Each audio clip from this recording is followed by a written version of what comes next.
Hey everyone, it's good to see everyone on the holiday. Small group for now, but any questions or comments or concerns that Brian or I can help address? Hello to Brandon and Andrew and others who are here. No, and Brendan, I misread. Brendan. There we go. Let's see. Samoic, good to see you again. Brian, do you want to see, are there any questions on the left as well?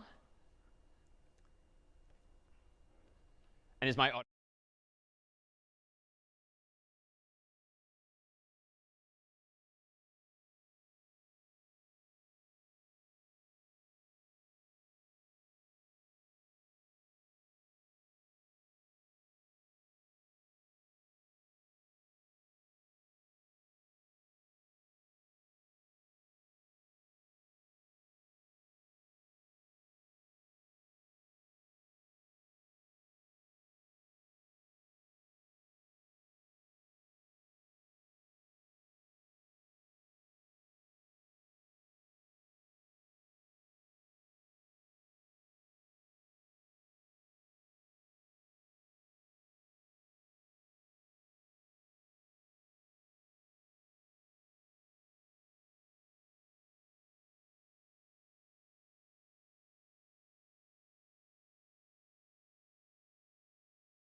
right, this is CS50, and this is week 6. And this is, again, one of those rare days where in just a bit of time you'll be able to say that you learned a new language. And that language today is going to be this language called Python. And we thought we'd begin by introducing Python by way of some more familiar friends. So this, of course, is where we began the course back in week 0 when we introduced Scratch, a simple program that quite simply says hello world. And then very quickly things escalated and became a lot more cryptic, a lot more arcane, and we introduced C and syntax like this, which of course do the exact same thing, just printing out hello world on the screen, but with the requirement that you understand and you include all of this various syntax. So today, all of this complexity, all of the syntax from C suddenly begins to melt away such that we're left with this new language called Python that's going to achieve the exact same goal simply with this line of code here, which is to say that Python tends to be more accessible. It tends to be a little easier, but that's because it's built on this tradition of having started as humans years ago, building these low-level languages like C, realizing what features are missing, what some of the pain points are, and then layering on top of those older languages new ideas, new features, and in turn new languages. So there are dozens, hundreds really, of programming languages out there, but there's always a subset of them that tend to be very popular, very in vogue at any given time. Python is among those very popular languages, and it's the third of our languages that we'll look at indeed at this point in the term. So let's go ahead and introduce some of the syntax of Python really by way of comparison with what we've seen in the past, because no matter how new some of today's topics are, they should all be familiar in the sense that we're going to see loops again, conditions, variables, functions, return values. There's pretty much just going to be a translation of features past to now features present. So this, of course, in the world of Scratch was just one puzzle piece or a function whose purpose in life is to say hello world on the screen. In week 1, we translated this to the more cryptic syntax here, key details being that it's printf, that you have to quote the string hello world. You have this \n to represent a new line character. And then, of course, this kind of statement has to end with a semicolon. The equivalent line of code today on out in this language called Python is going to be quite simply this. So it looks similar, certainly, but it's now print instead of printf. We still have the double quotes, but gone are the \n as well as the semicolon. So if you've been kicking yourself all too frequently for forgetting stupid things like the semicolons, Python will now be your friend. Well, let's take a look at another example here, how we might go about getting user input as well. Well, here, notice that we have a puzzle piece called ask, and it says ask what's your name and wait. And the next puzzle piece said whatever the human had typed in, preceded with the word hello. Starting today, we're going to see some code like this. In C, we saw code like this. String answer equals get string, what's your name? And then printing out with printf, hello, %s, plugging in one value for the other. In Python, some of this complexity is about to melt away too. And in Python, we're going to see a little something like this. So no longer present is the mention of the type of variable. No longer present is the semicolon at the end. And no longer present is the %s and that additional argument to print. So in fact, let's go ahead and see these things in action. I'm going to go ahead and go over to CS50 IDE here for just a moment. And within CS50 IDE, I'm going to go ahead and write my very first Python program. And to do that, I'm going to go ahead and create a file that will initially called hello.py. Much like in the world of C, Python programs have a standard file extension being .py instead of .c. And I'm just going to do what I proposed was the simplest translation. I'm just going to go ahead and say and print hello, world. I'm going to save my file, and then I'm going to go down to my terminal window. And in the past, of course, we would have used make, and then we would have done /hello or the like.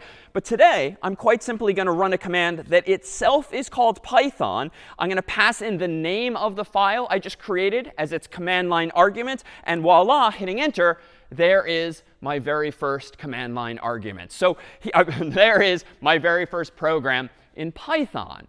So that's pretty powerful. Let's go ahead and create this second program that I proposed a moment ago. Instead of just printing out hello world the whole time, I'm also going to go ahead this time and give myself a variable that I'll call answer.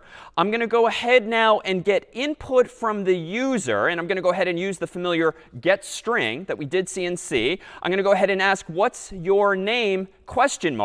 I'm not going to bother with a semicolon. But down here, I'm going to go ahead and say print hello, and then a space inside of the quotes. And instead of doing something like %s, I'm actually going to go ahead and just do a plus operator and then literally the word answer.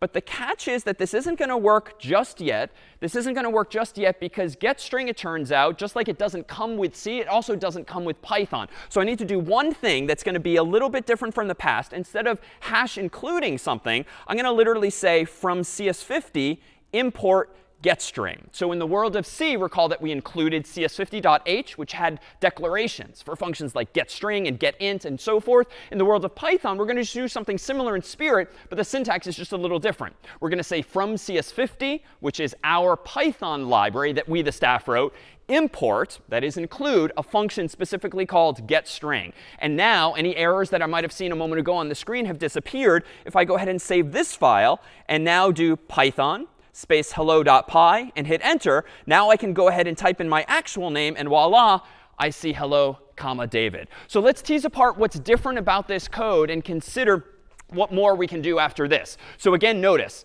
on line 3, there's no mention of string anymore. If I want a variable, I just go ahead and give myself a variable called answer. The function is still called getString, and it still takes an argument just like the C version, but the line no longer ends with a semicolon. On my final line of code here, print, it's now indeed print instead of printf. And then this is new syntax, but in some sense it's going to be a lot more straightforward. Instead of having to think in advance where I want the %s in my placeholder, this plus operator seems to be doing something for me. And let me go ahead and ask a question of the group here. What does that plus operator seem to be doing? Because it's not addition in the arithmetic sense. We're not like adding numbers together. But the plus is clearly doing something that gives us a visual result. Any thoughts from Peter? What's this plus doing? It's concatenating strings. Yeah, it's concatenating strings, which is the term of art to describe the joining of one string and the other. So it's quite like, therefore, Scratch's own join block. We now have a literal translation of that join block, which we didn't have in C. In C, we had to use printf. We had to use %s. Python's going to be a little more user-friendly, such that if you want to join two strings, like hello, space, and the contents of that variable, we can just use this plus operator instead. And the last thing that we had to do was, of course, import this library so that we have access to the getString function itself. Well, let's go ahead and take a tour of just some other features of Python and then dive in primarily to a lot of hands-on examples today. So recall that in the example we just saw, we had this first line of code which gets a string from the user, stores it in a variable called answer. We had this second line of code, which, as Peter notes, concatenates two values together. But it turns out, even though this is definitely more convenient than in C, in that you can just take an existing string and another and join them together without having to use format strings or the like, well, it turns out there's another way. There's frankly many ways in languages like Python to achieve the same result. And I'm going to go ahead and propose that we now change this line here to this funky syntax. So definitely ugly at first glance. And that's partly because this is a relatively new feature of Python. But notice that in Python, can we use these curly braces, so curly braces that we have used in C, to plug in an actual value of a variable here. So instead of %s, Python's print function uses these curly braces that essentially say plug in a value here. But there's one oddity here. You can't just start putting curly braces and variable names into strings, that is quoted strings in Python.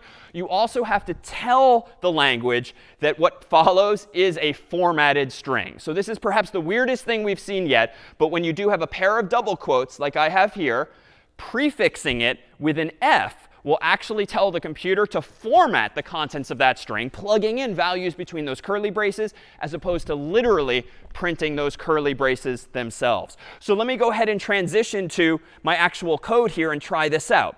Instead of using the concatenation operator, as Peter described it, this plus operator, let me literally go ahead and say hello, answer initially. So this is probably not going to be the right approach, because if I rerun this program, Python of hello.py, it's going to ask me what's my name. I'm going to type in David, and it's going to ignore me altogether, because I've literally hard-coded hello, answer. But it's also not going to be quite right to just start putting that in curly braces, because if I again run this program, Python of hello.py, and type in my name, now it's going to say hello, squiggly brace, answer. So here is just a subtle change where I have to tell Python that this type of string between the double quotes is in fact a formatted string. And now if I rerun python of hello.py and type in David, I now get hello David. So it's marginally more convenient than C, because again, you don't have to have a placeholder here, and then a comma separated list of additional arguments. So it's just a more succinct way, if you will, to actually introduce more values into a string that you want to create. These are called format strings, or for short, F strings. And it's a new feature that we now have in our toolkit when programming with this new language called Python. Well, let's take a look at a few other translation of puzzle pieces to C and in turn to Python, and then start building some programs of our own. So here in Scratch, this was an example early on of a variable called counter, initializing it to 0.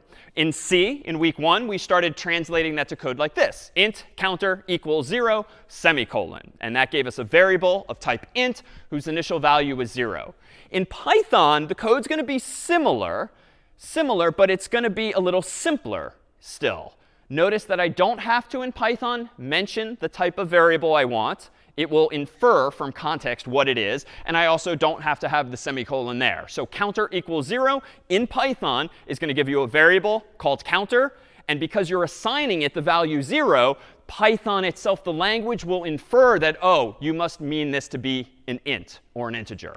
What else did we see in Scratch? Change counter by 1. So this was a way of increasing the value of a variable by 1. In C, we had a few different ways to implement this. We could say counter equals counter plus 1. It's kind of pedantic. It's kind of long and tedious to type. So instead, we had some shorthand notation that allowed us to do it this way instead. In C, we were able to do counter plus equals 1, and that was going to achieve the same result. Well, in Python, we actually have a couple of approaches as well. We can, much like in C, say it explicitly like this, but just omit the semicolon. So counter equals counter plus 1. The logic in Python is exactly the same as in C. And as for this shorthand notation, this also exists in Python, again, without the semicolon. The one thing that does not exist in Python at this point in the story is that fancy counter plus plus syntax, or I++. That syntactic sugar that made it even more succinct to just increment a variable, unfortunately, does not exist in Python. But you can do counter plus equals 1, or whatever your variable happens to be. Well, what else did we see in Scratch and then C? Recall this. We introduced, of course, conditions pretty early on. And those conditions use Boolean expressions to decide whether to do this or this other thing or something else altogether. In C, we converted this to what looked kind of similar. And indeed, the curly braces kind of hug the printf line, just like the yellow condition here hugs the purple say block. And we had parentheses around the Boolean expression, like x less than y. We again used printf inside of the curly braces, which had double quotes, a \n for a new line, and a semicolon. Python, nicely enough, is going to be sort of identical in spirit, but simpler syntactically. What Python is going to look like henceforth is just this. So the parentheses around the x less than y go away. The curly braces go away. The new line goes away. And the semicolon goes away. And here you see just a tiny example of evolution of humans programming languages. Right? If you and I have been frustrated for some time about all the stupid semicolons and curly braces all over the place, it makes it harder in some sense for your code to read, let alone being correct. Humans decided when inventing new languages that, you know what, why don't we just say what we mean and not worry as much about all of this syntactic complexity. Let's keep things simpler. And indeed, that's what we see here is one example in Python. But there's a key detail. If any of you have been in the habit, when writing code in C, of being a little sloppy when it comes to your indentation, and maybe style 50 is constantly yelling at you to add spaces, or remove spaces or lines, well, in Python, it is now necessary to indent your code correctly. In C, of course, we, CS50, and a lot of the world in general, recommend that you indent your code by 4 spaces typically, or 1 tab.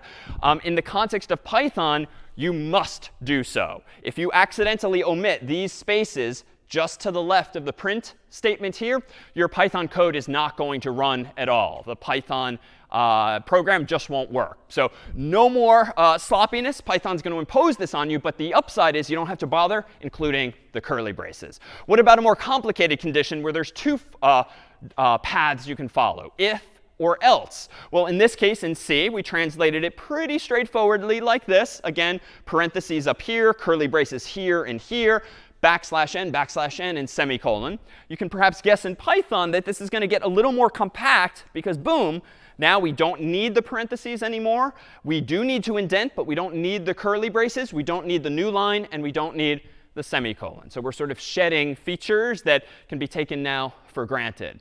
But what about this example in Scratch when we had a three-way fork in the road? If, else.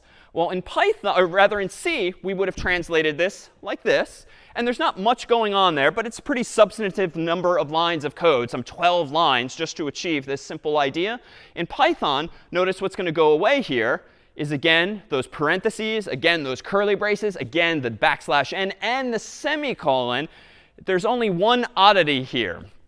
There's only one oddity. What looks wrong or weird to you? Maybe what looks like a typo to you. And I promise I haven't screwed up here. Maybe elsewhere, but not here. Andrew? I would say the elif instead of elsif is different syntactically. Exactly. So whereas in C, we would literally say else if, in Python, humans years ago decided, heck, why say else if and waste all that time typing that out if you can more succinctly say elif as one word, E-L-I-F. So indeed, this is correct syntax here. And you can have more of those. You can have four forks in the road, 5, 6, any number thereafter. But the syntax is indeed a little different. But it's a little tighter, right? There's less syntactic distraction when you glance at this code. You don't have to ignore as many semicolons and curly braces and the like. Like Python tends to just be a little cleaner syntactically. And indeed, that's characteristic of a lot of more recent, more modern languages like it. All right, let's take a look at a few other blocks in Scratch and in turn C. In Scratch, when we wanted to do something again and again as a loop, perhaps forever, we would literally use the forever block. In C, we could implement this in a few different ways, and we proposed quite simply this one. While true, print out hello world again and again and again. And because the Boolean expression never changes, it's going to indeed execute forever. So Python's actually pretty similar, but there are a couple of subtle differences. So ingrain in your mind what this looks like here. We have true in parentheses, the curly braces, the new line, the semicolon. A lot of that's about to go away, but there's still going to be a slight difference. Notice that we're indenting, as I keep emphasizing. We no longer have the new line or the semicolon or the curly braces, but true, and it turns out false, now must be capitalized. So whereas in C, it was lowercase false, lowercase true, in Python, it's going to be capitalized false, capitalized true. Why? Just because. But there is one other detail that's important to note, both with our loops here as well as with our conditions. Just as before, if I rewind to our most recent condition, notice that even though we've gotten rid of the curly braces and we've gotten rid of the parentheses, we now have introduced these colons, which are necessary after this expression, and this one to make clear to Python that the lines of code that follow, indented underneath, are indeed relevant to that if, elif, or else. And we see that same feature again here in the context of a loop. Well, we saw other loops, of course. In Scratch, when we wanted to do something a finite number of times, like 3, we would repeat the following 3 times. In C, we had a few different approaches to this, and all of them, I dare say, were very mechanical. Like if you want to do something 3 times, the onus in C is on you to declare a variable, keep track of how many times you've counted already, increment the thing. There's a lot of moving parts. And so in C, one approach looked like this. We declare a variable called I equals 0, but we could call it anything we want. We have a while block here that's asking a Boolean expression again and again. Is I less than 0? Is I less than 3? And then inside of the loop, we printed out hello world. And using C's syntactic sugar, the ++ notation, we kept adding 1 to I, add 1 to I, add 1 to I, until we implicitly break out of the loop because it's, of course, no longer less than 3. So in Python, similar in spirit, but again, some of that clutter goes away. I equals 0 is all we need say to give ourselves a variable. While I less than 3 is all we need say there, but with the colon. Then inside of that, indented properly, we print out hello world. And we can't do the ++, so minor disappointment, but I plus equals 1 increments I. So this would be one way of implementing in Python the exact same thing, a loop that executes 3 times. But we saw other approaches, of course, in C, and there's other approaches possible in Python as well. You might recall in C that we saw this approach, the for loop. And odds are you've been reaching for the for loop pretty frequently, because even though it looks a little more cryptic, you can pack more features into that one line of code in between those semicolons, if you will. So same exact logic, it just prints out this hello world 3 times using a for loop instead. In Python, things start to get a little elegant here now. It's a little weird at first glance, but it's definitely more succinct. If you want to do something 3 times, it turns out in Python, you can use a more succinct syntax for the for loop, for I in, and then in square brackets, a list of values. So just as we used in the past square brackets in a few different places to connote arrays and indexing into arrays, in the world of Python, whenever you surround a bunch of values that themselves have commas in between them, and you encapsulate them all using square brackets, that's what we're going to call in Python a list. And it's very similar in spirit to an array, but we'll call it in the context of Python a list. And so what this line of code says is for I in 0, 1, 2. What does that mean? This is a for loop in Python that says, give me a variable called I. And on the first iteration of this loop, set I equal to 0. On the second iteration of this loop, set I equal to 1. And on the last iteration of this loop, set I equal to 2 for me. It just does all of that for you. Now, at the end of the day, it actually doesn't matter what I is per se, because I'm not printing the value of I. And that's totally fine. Odds are you've used for loops where you did something again and again, like printing hello world, even though you didn't print out the value of I. So technically, I could have put any 3 things in these square brackets if I want, but the convention would be just enumerate, just like in C, 0, 1, 2, just like a computer scientist counting from 0. But this could break down pretty easily. This could become very ugly very quickly. Does anyone see a problem with for loops in Python if you have to put in between those square brackets the list of values that you want to iterate over? Noah?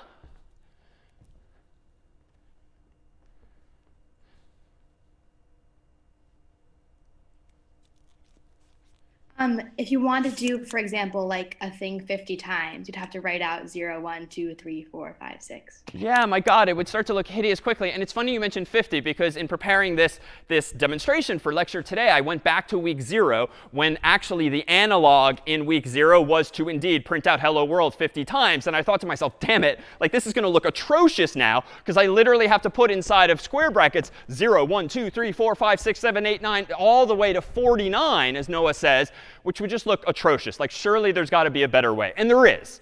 While this might be compelling for very short values, there's a simpler way in Python. When you want to do something some number of times, we can replace this list of 3 values with this, a function called range that takes an input, which is the number of things that you want to return. And essentially what range will do for you, passed an input like 3, it will automatically generate for you a list of 3 values, 0, 1, and 2. And then Python will iterate over those 3 values for you. So to Noah's concern a moment ago, if I now want to iterate 50 times, I just change the 3 to a 50, and I don't have to create this crazy mess of a manually typed out list of 0 through 49, which of course would not be a very well-designed program, it would seem, just because of the length of it and the opportunity to mess up and the like. So in Python, this is perhaps now, if you will, the most Pythonic way to do something some number of times. And indeed, this is a term of art in the Python community. Long story short, technical people, programmers, they tend to be pretty religious in some sense when it comes to the right way of doing things. And indeed, within the world of Python programming,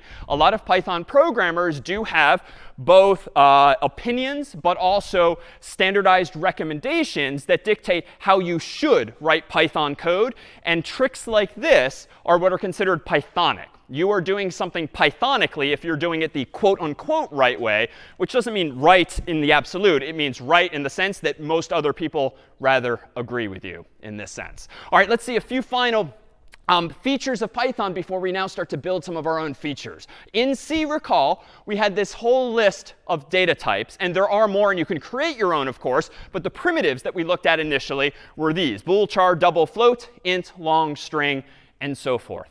In Python, even though I haven't needed them, because I can give myself a variable like a string or an int just by giving it a name like counter or I or answer, and then assigning it a value. And Python infers from what you're assigning it what data type it should be. Python does have data types. It's just what's known in the programming world as a loosely typed language. In the world of C, C is a strongly typed language where not only do types exist, you must use them explicitly. In the world of Python, you have what's called a loosely typed language, in which types exist, but you can often infer them implicitly. The burden is not on you, the programmer, to specify those data types incessantly. Let the computer figure it out for you. So this is our list from C. This now is going to be our analogous list in the world of Python. We're going to have bools still, trues and false, but capital T, capital F. We're going to have floats, which are real numbers with decimal points. We're going to have ints, which of course are numbers like -1, 0, and 1, and so forth. And then not strings per se, but strs, str. And whereas in the world of C, there was technically no string type, that was a feature offered by the CS50 library, which just made more accessible the idea of a char star. Recall that C has strings, and they're called strings, but there's no data type called string. The way you give yourself a string, of course, in C is to declare something as a char star. And in CS50's library, we just gave that char star a synonym, a nickname, an alias called string. In Python, there is an actual data type for strings, and for short, it's called str.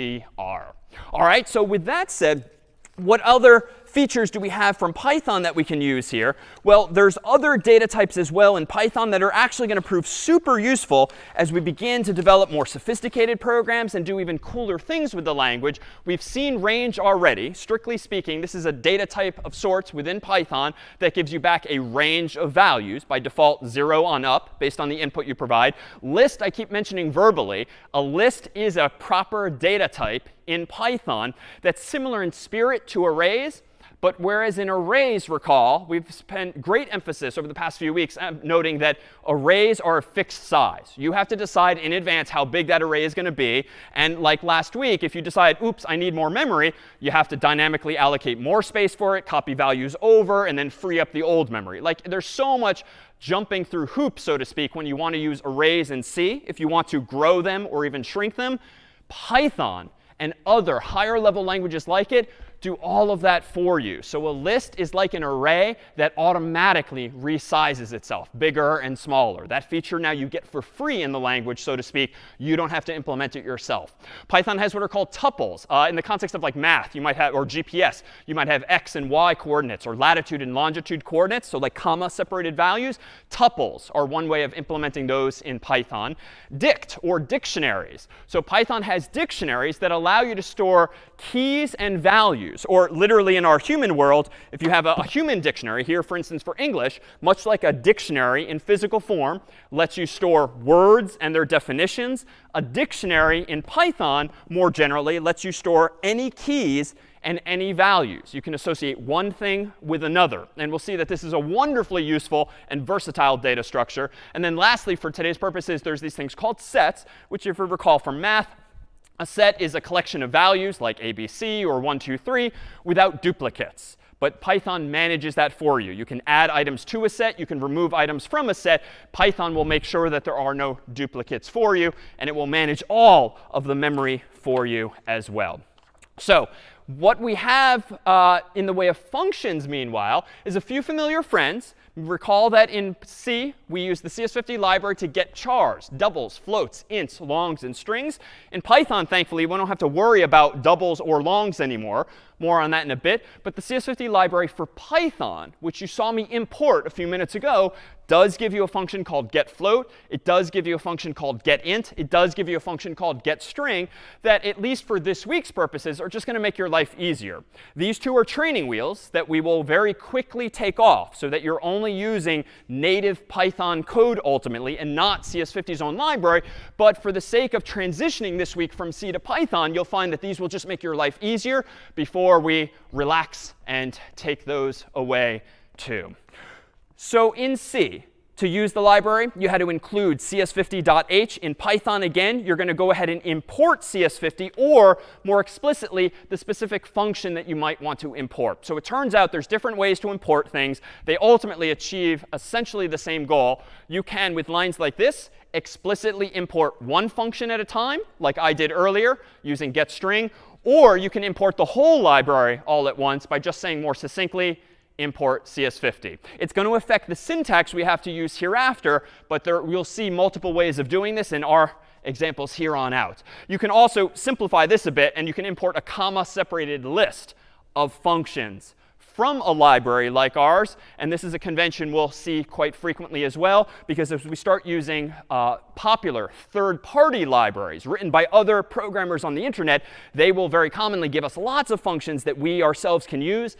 And we will be able to import those one after the other by just specifying them here in this way. All right, let me pause here just to see if there's any questions on Python syntax. Like, that's essentially it for our crash course in Python syntax. We're now going to start building things and explore what the features of Python are and what some of the nuances are and really the power of Python. But first, any questions on syntax? We've seen loops, conditions, variables. Olivia, question or comment? If in a for loop, if you want to increment by something besides 1, but you don't want to explicitly type out the list, how would you do that? Really good question. So if you wanted to use a for loop and iterate over a range of values, but you wanted that range to be 0, 2, 4, 6, 8 instead of 0, 1, 2, 3. Let me go ahead and go back to that slide from a moment ago, and I can actually change this on the fly. Let me go into that slide, which was right here. And what I can do actually is specify another value, which might be this. If I change the input to range to be not one value, but 2 values, that's going to be a clue to the computer that it should count a total of 3 values, but it should increment 2 at a time instead of the default, which is 1. And there's even other capabilities there, too. You don't have to start counting at 0. You can adjust that as well, which is to say that with Python, you're going to find a lot more features come with the language. And even more powerfully, the functions that you can write and the functions that you can use in Python also can take different numbers of arguments. Sometimes it's 0, sometimes it's 1, sometimes it's 2, but it's ultimately often up to you. Good catch. Other questions or confusions? Yeah, Ryan?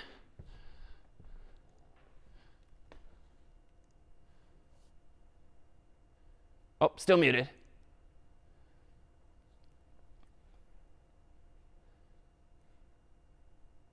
OK, we'll come back to Ryan. Sophia, over to you. Will we see sequences like primarily in the for loops, or are there other applications where they're very useful? Sequences in what sense? In the sense of ranges or lists or something else? Oh, back to you. I think we muted you. Yeah, in terms of ranges specifically. Good question. Will we use them in other contexts? Generally speaking, it's pretty rare. I mean, I'm racking my brain now as to other use cases that I have used range for. And I'm sure I could come up with something. But I think, hands down, the most common case is in the context of iteration, as in a for loop. And I'll think on that to see other applications. But anytime you want to generate a long list of values that follow some pattern, whether it's 0, 1, 2, or as Olivia points out, a range of values with gaps, range will allow you to avoid having to hard code it entirely. And you can actually write your own generator function, so to speak, a function that returns whatever pattern of values that you want. Other questions or confusion? Anything on your end, Brian, from the chat or beyond? Looks like all the questions are answered here. All right, well, let's go ahead now and do something more interesting than hello world. Because after all, this is where programming really gets fun, really gets powerful, when you and I no longer have to implement those low-level implementation details. When you had to implement memory management for your hash table, or memory management for a linked list, or copying values in an array, we've spent the past several weeks focusing really on some low-level primitives that are useful to understand, but they're not fun to write. And I concede that they might not be be fun to write in problem set form, and they're certainly not going to be fun to write for the rest of your life every time you want to just write code to solve some problem. But again, that's where libraries come in, and now this is where other languages come in. It turns out that Python is a much better, a much easier language to use for solving certain types of problems, among them some of the problems we have been solving in past problem sets. So in fact, let me go ahead and do this. I'm going to go ahead and grab a file here. Give me one moment, called bridge.bitmap, which you might recall from a past problem set. This is a beautiful Weeks bridge down by the Charles River in Cambridge, Mass. By Harvard. And this is a very clear photograph taken by one of CS50's team members. And in recent weeks, of course, you wrote code to do all sorts of mutations of this image, among them blurring the image. And blur, I dare say, was not the easiest problem to solve. You had to sort of look up, down, left, and right, sort of average all of those pixels. You had to understand how an image is represented, one pixel at a time. So there's a lot of low-level minutia there, when at the end of the day, all you want to do is just blur an image. So whereas in past weeks, we sort of had to think at and write at this lower level, now with Python, it turns out we're going to have the ability to think at a higher level of abstraction and write far less code for ourselves. So let me go ahead and do this. I'm going to use my Mac for this instead of CS50 IDE, just so I can open the images more quickly. This is to say that even though we'll continue using CS50 IDE for Python and for other languages over the remainder of the course, you can also install the requisite software on a Mac, on a PC, sometimes even kind of sort of a phone today to use Python and sort of C and other languages on your own devices. But again, we tend to use CS50 IDE during the class so as to have a standard environment that just works. So I'm going to go ahead and write, though, on my computer, a program called blur.py. Py, of course, being the file extension for Python programs. My program looks a little different now. I've got this black and blue and white window, but this is just a text editor on my own personal Mac here. I'm going to go ahead and do this. I need to have some functionality related to images in order to blur an image. So I'm going to go ahead and import from a pillow library, so to speak, a special feature called image and a special feature called image filter. That is to say, these are essentially two functions that someone else smarter than me when it comes to image manipulation wrote. They made their code freely available on the internet, free and open source, which means anyone can use the code. And I am allowed now to import it into my program because I, before class, downloaded and installed it beforehand. Now I'm going to go ahead and do this. I'm going to give myself a variable called before, and I'm going to call image.open on bridge.bmp. So again, even though we've never seen this before, never used this before, you can kind of glean syntactically what's going on. I've got a variable on the left called before. I've got a function on the right called image.open, and I'm passing in the name bridge.bitmap. So it sounds like this is kind of like fopen in the world of C.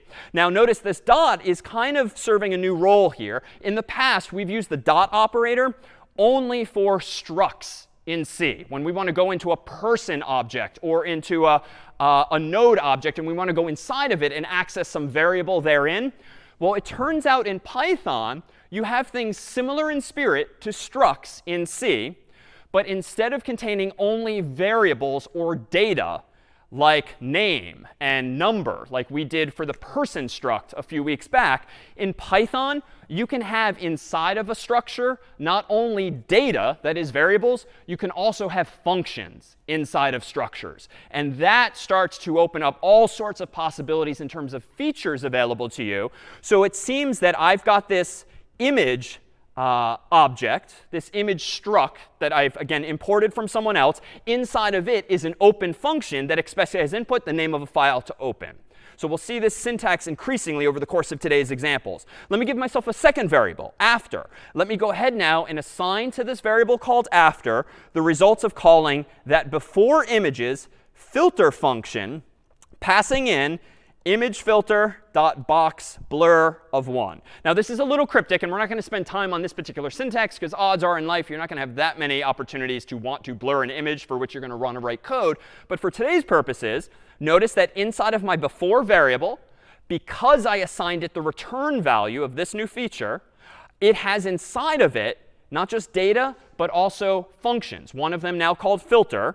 And this filter function takes as input the return value of some other function call that, long story short, will blur my image using a box with a 1 pixel radius. So just like your own code, if you implemented blur in C, this code is going to tell my code to look up, down, left, and right and blur the pixels by taking the average around them.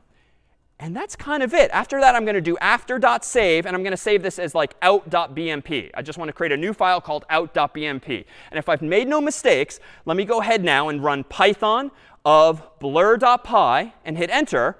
No error messages, so that's usually a good thing. If I type ls now, notice that I've got bridge.bmp, which I already opened, blur.py, which I just wrote, and out.bmp. And if I go ahead and open out.bmp, let's go ahead and take a look. Here's before, here's after. Before, after. Now, over the internet, it probably doesn't look that blurred, though on my Mac right here a few inches away, it definitely looks blurred. But let's do it a little more compellingly. How about instead of looking 1 pixel up, down, left, and right, why don't we look 10 pixels at a time? So we really blur it by looking at more values and averaging more. Let me go ahead now and run python of blur.py. Now let me go ahead and reopen. And now you see before and after. Before and after. So what is this to say? Well, here is what? Problem set 4 in 4 lines of code. Blurring an image. So pretty cool, pretty powerful. By standing on the shoulders of others and using their libraries, can we do other things quite quickly?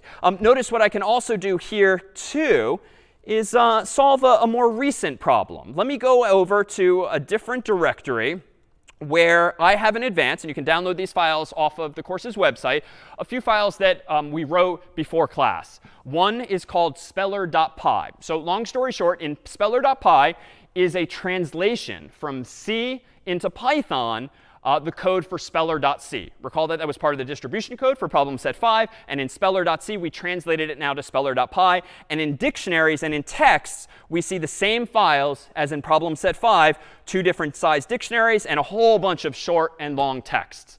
What hasn't been created yet is the equivalent of dictionary.c, aka now dictionary.py. So let me go ahead and implement my spell checker in Python. Let me go ahead and create a file called dictionary.py, as is, again, the convention.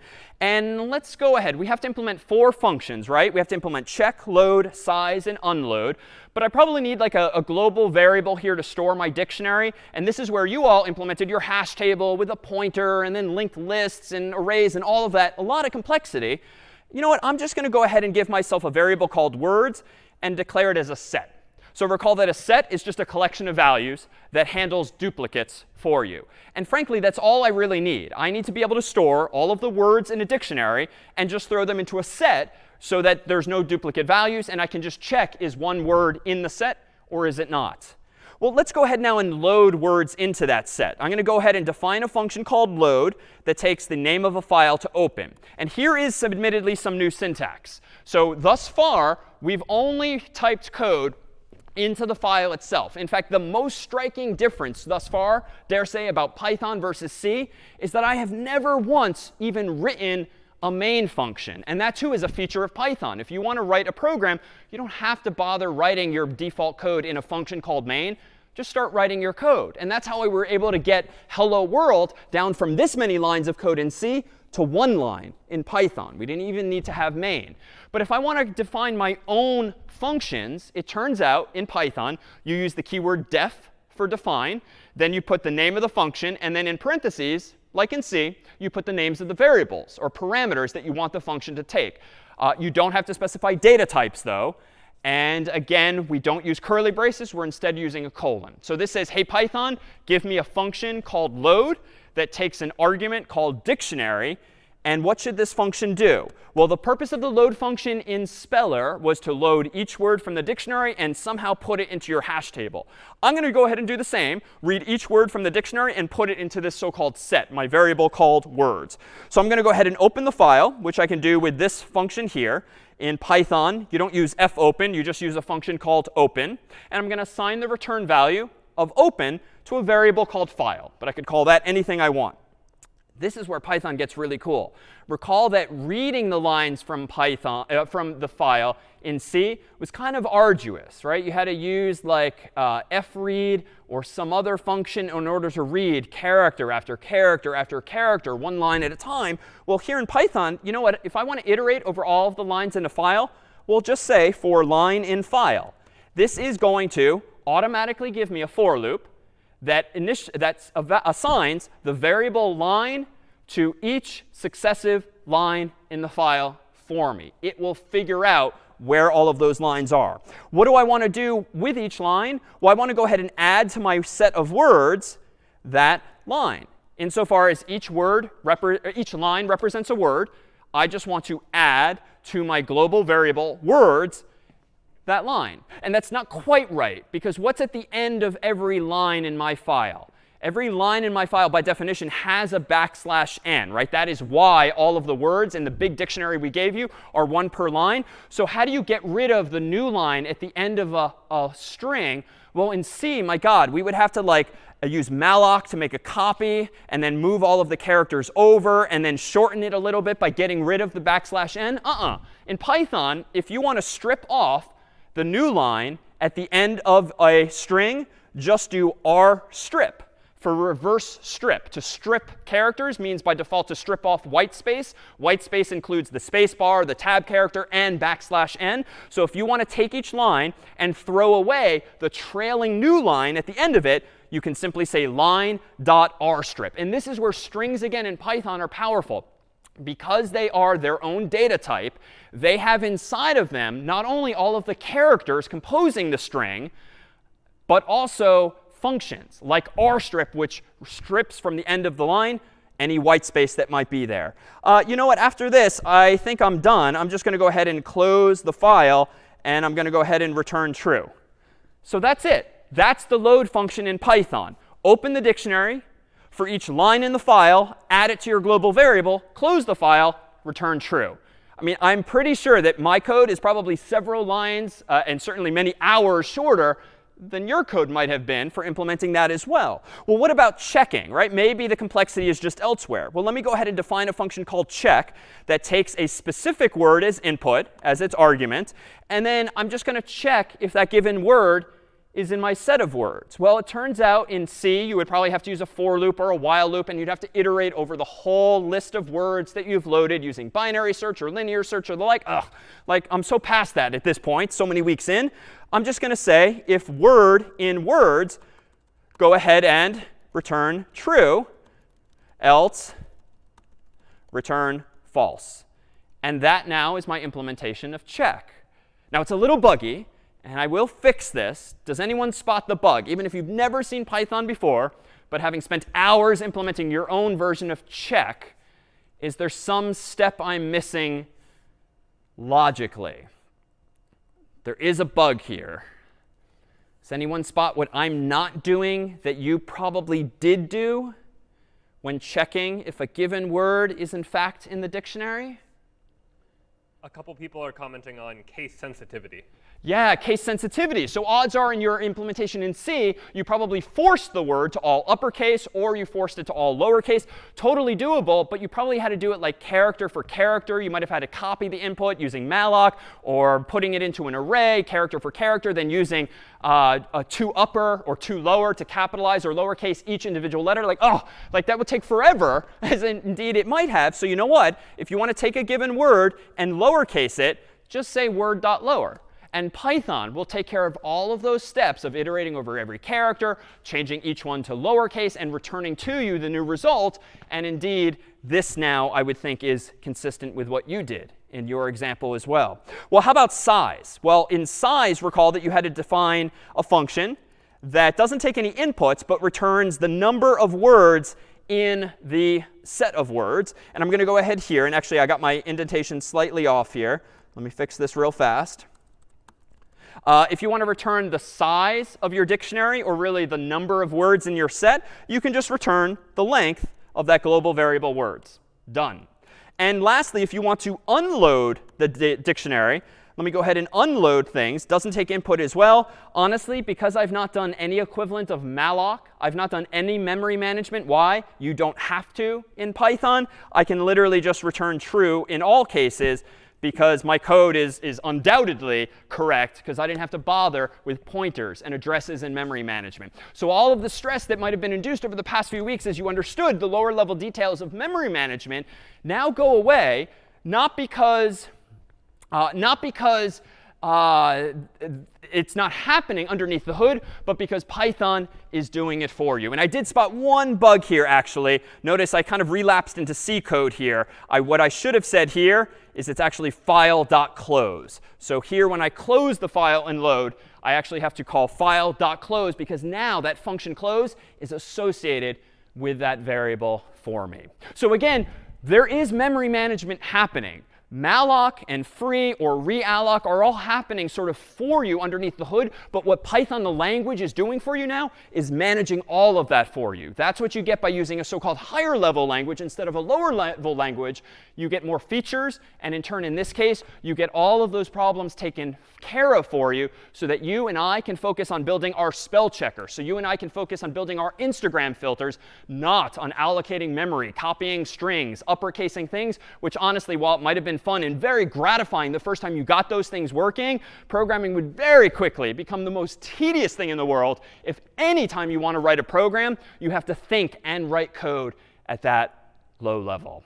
All right, let me go ahead and really cross my fingers that I didn't screw up here and go ahead and run this code. So I'm going to go ahead and run Python of speller.py, which admittedly I wrote in advance, because just like the distribution code in Speller, we wrote speller.c for you. We wrote speller.py in advance, but we won't look at the internals of that. I'm going to go ahead and test this on, how about something big like Shakespeare? And I'm going to cross my fingers here. And so far, so good. The words are kind of flying by. I'm going to assume they're correct. Hopefully, we'll get to the output. And it looks like, yeah, I think I see some familiar numbers here. I've got 143,091 words. And then down here, the total time involved was just under 1 second. So that's pretty darn fast. And to be clear, I'm using my Mac instead of the IDE. So my numbers might be a little different than in the cloud. But 0.90 seconds. But you know what? Out of curiosity, let me open up a different tab real quick. And let me go ahead and make Speller from problem set 5. So I brought in advance our own implementation of Speller, the staff solution, written in C, in dictionary.c and speller.c. And I've just compiled it with make. And let me go ahead and run /speller using the same text on Shakespeare. So again, I just ran the Python version. Now I want to run the C version using the staff's implementation. All right. Wow. All right. It flew by way faster, kind of twice as fast. And notice, even though the numbers are the same up above, the times are not. My C version took 0.52 seconds, so half a second. My Python version took 0.9, or roughly 1 second. So it would seem that my C version is faster, my Python version is slower. Why might that be? Why might that be? Because I'm kind of disappointed if we just spent all this time preaching the virtues of Python, and yet here we are writing worse code in some sense. Santiago? Could it be because C, even though it's low level, it explicitly tells the computer what to do, and so that makes it a little faster, whilst in Python, it all happens like underneath the hood, as you were saying, so that could make it a little slower. Yeah, in Python, you have a general purpose solution to the problem of memory management and capitalization and all of these other features that we ourselves had to implement ourselves in C. Python has general purpose implementations of all of those, but there's a price you pay by using someone else's code to implement all of those things for you. And you pay an even greater price by using the type of language that Python is, in a sense. So there's been this other salient difference between using C and using Python. When I wrote C code, I would compile my code from source code into machine code. And recall that machine code are zeros and ones, understood by the computer's brain, the so-called CPU, or central processing unit. We always had to compile our code every time we changed the source code. And then we did like /hello to run the program. But every demo thus far in Python, I haven't used make or clang.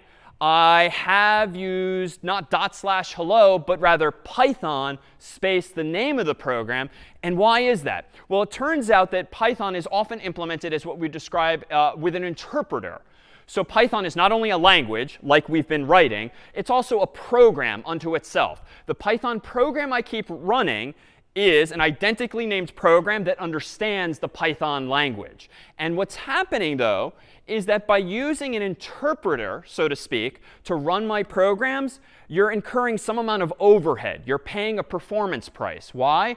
Well, computers, recall from week 0, at the end of the day, only understand zeros and ones. That's what makes them tick. But I have not outputted any zeros and ones. I, the human, have only been writing Python. So there needs to be some kind of translation between my Python code in this English-like syntax into what the computer itself understands. And if you're not going to go through the effort of compiling your code every time you make a change, but instead you're just going to run your code through an interpreter, as is the norm in the Python world, you're going to pay a price because someone had to implement a translator for you. And in fact, there's formal terminology for this. In the world of Python, we have, for instance, a picture that looks more like this. Whereas in the world of C, we would actually take our source code as input and output first machine code as output, and then run the machine code. In the world of Python thus far, I'm writing source code, and then I'm immediately running it. I'm not compiling it into zeros and ones in advance. I'm trusting that there's a program, coincidentally called Python, whose purpose in life is to translate that code for me into something the computer does understand. And what does that actually mean in real terms? Well, it means that if I were to think back to an algorithm like this, which probably cryptic to many of you, though not all, might be a Spanish algorithm for searching a phone book for someone. And suppose that I don't speak Spanish at all, I might ideally compile this program, this algorithm, into something I do understand by using a compiler that translates Spanish to English. Like voila, this English version, much better at reading and understanding this. I can execute this algorithm pretty fast because I'm pretty good at English. But if you only give me the Spanish version, the source code, and you require that I translate it or interpret it line by line, honestly, that's really going to slow me down because it's like me having to go take like a Spanish dictionary and look up every word. Recoge guía telefónica. All right, well, what's recoge?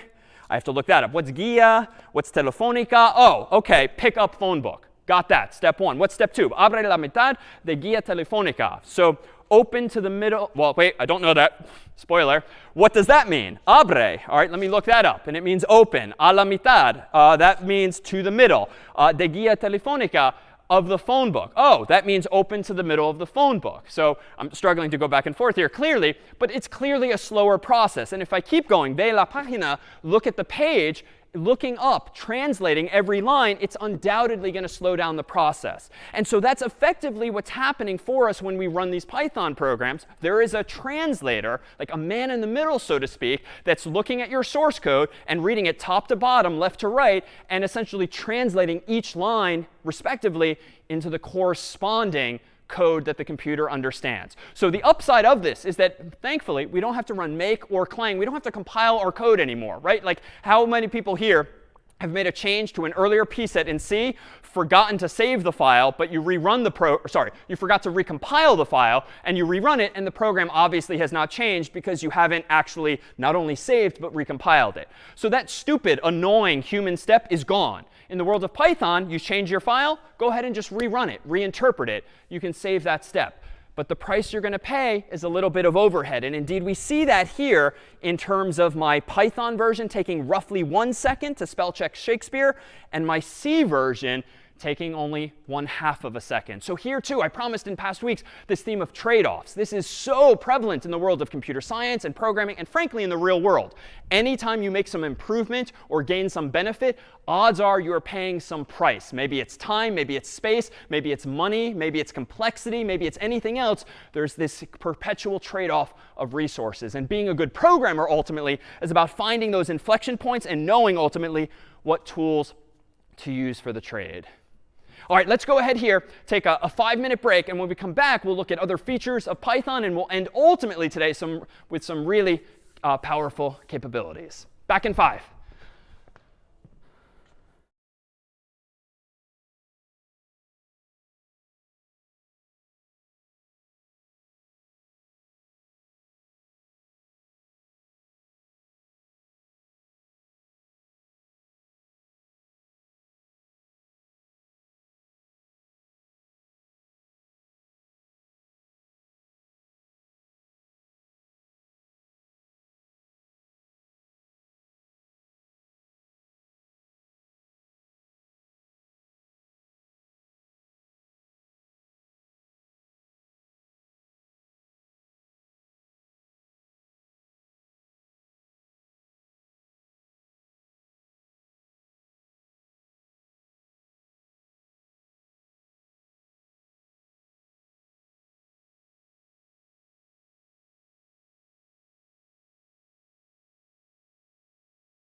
All right, we are back. And first, a retraction, if I may. Brian kindly pointed out that my answer to Olivia and Noah's follow-up question unfortunately missed the mark because I was doing things on the fly instead of reading the documentation. So let me recall for us this example here, wherein we had the range function returning 3 values. So that code correct, that's what gives us the values 0, 1, and 2.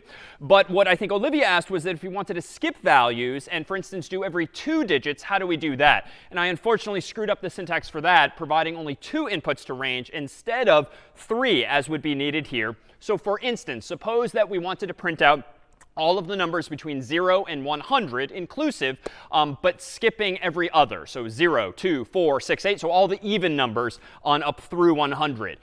We would actually want to do something like this instead. We would say for I in range of 0, 101, 2. Why is that? Well, we'll pull up the documentation in just a moment, but 0 is where you want to start counting. The second value, 101, is where you want to stop counting, but it is by definition exclusive. So we have to go 1 past the value we care about. And then the 2, the third argument, is how many numbers do you want to increment at a time, from 0 to 2 to 4 to 6 to 8 on up through 100. So how could I have figured this out in advance rather than embarrassing myself now? Well, it turns out there is official documentation for Python. And we'll always link this to you.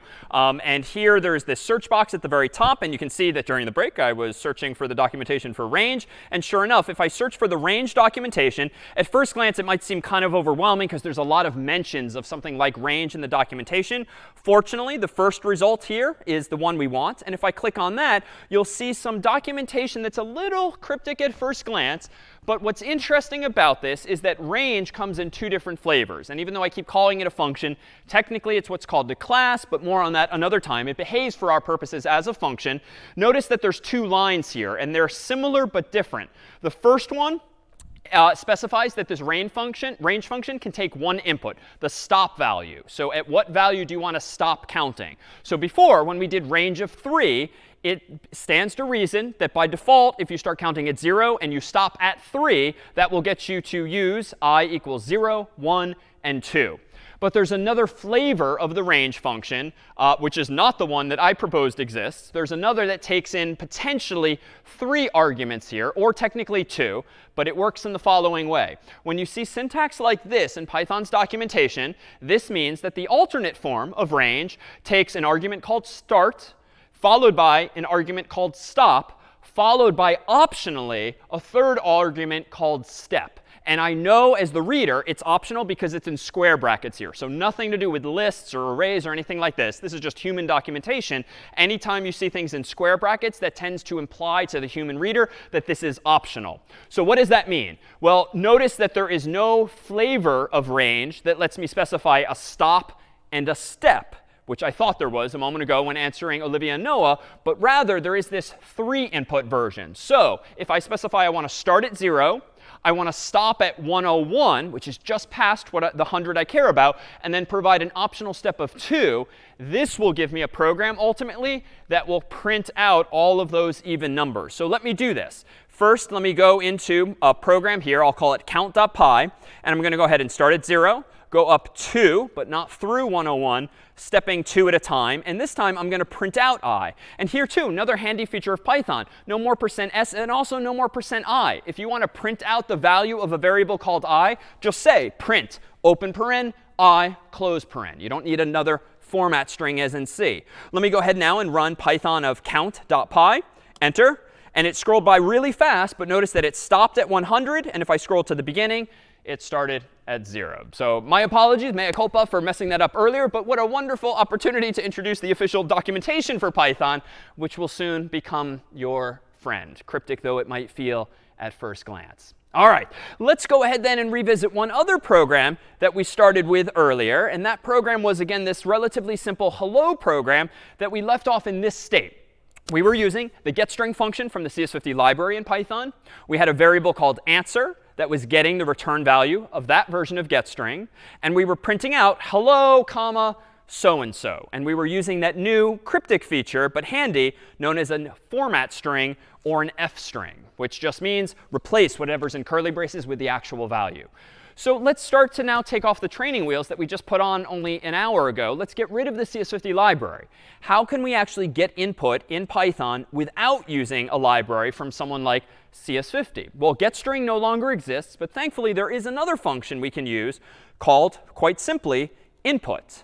Input is a function that, quite similar to getString in both C and Python, prompts the user with a phrase like this one here, what's your name, waits for them to type in a value, and as soon as they hit enter, it returns whatever the human has typed in for you. So if I go ahead now and rerun this program, Python of hello.py, after getting rid of the CS50 library and using input instead of getString, what's my name?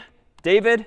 Hello, comma, David. So already there now, this is raw native Python code, completely unrelated to anything CS50 specific. But now let's go ahead and let's keep using the CS50 library initially, because we'll see that very quickly are there advantages of using it, because we do a lot of error checking for you. But we'll eventually take those training wheels off entirely as well. But notice indeed how relatively simple it is to do so. Let me go ahead and open up a program that we wrote in advance. And I'm going to go ahead and grab this. This is available, as always, on the course's website. And I'm going to go ahead and open a file called addition0.c, which we've actually seen before. And I'm going to go ahead and do this fancy thing here, where in just a moment, I'm going to split my window so that I can see 2 files at a time. And over here, I'm going to create a new file, and I'll call this addition.py. So that is to say, I'm just going to rearrange my IDE temporarily today so that we can see one language on the left, C, and a corresponding language on the right in Python. And again, you can download all these examples online if you'd like to follow along on your own. So if I'm translating this program on the left to this program on the right, let's first recall what the program on the left actually did. This was a program that prompts the user for X, prompts the user for Y, and quite simply performs addition on the 2. So this was week 1 stuff way back when now. Well, let's go ahead and translate this. I will use the getInt function from the CS50 library, because it's going to make my life a little easier for now. I'm going to say from CS50 import getInt. I'm going to then go ahead and get an int from the user using getInt and prompting them for X. I'm going to then go ahead and get an int from the user, prompting them for Y. I'm going to then finally go ahead and, let's say, print out X plus Y. And let me go ahead down here and run Python of addition.py. I'm now being prompted for X. Let's type in 1. Y, let's type in 2. And voila, 3 is my program here. So pretty straightforward. Fewer lines of code because, 1, I don't have these unnecessary includes like standard io.h. I don't have any of the curly braces. To be fair, I don't have any of the comments. So let me write comments. In Python, it's going to be a different symbol. Prompt user for X should be prefixed with a hash symbol now instead of a // But I'll go ahead and prompt user for Y. And then how about here, perform addition. But even still, it's pretty tight. It's only 10 lines of code with some of those comments there.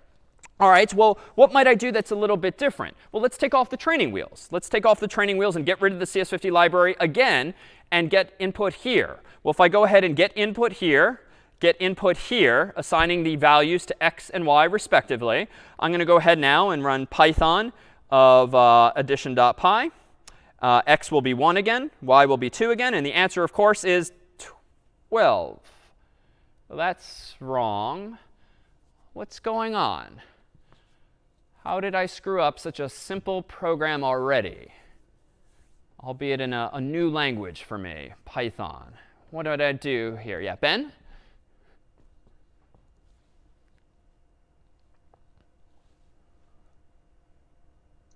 Because it's probably taking it in as 2 strings, so it's just putting them next to each other as opposed to doing the actual math on it. It's not reading it in as an int.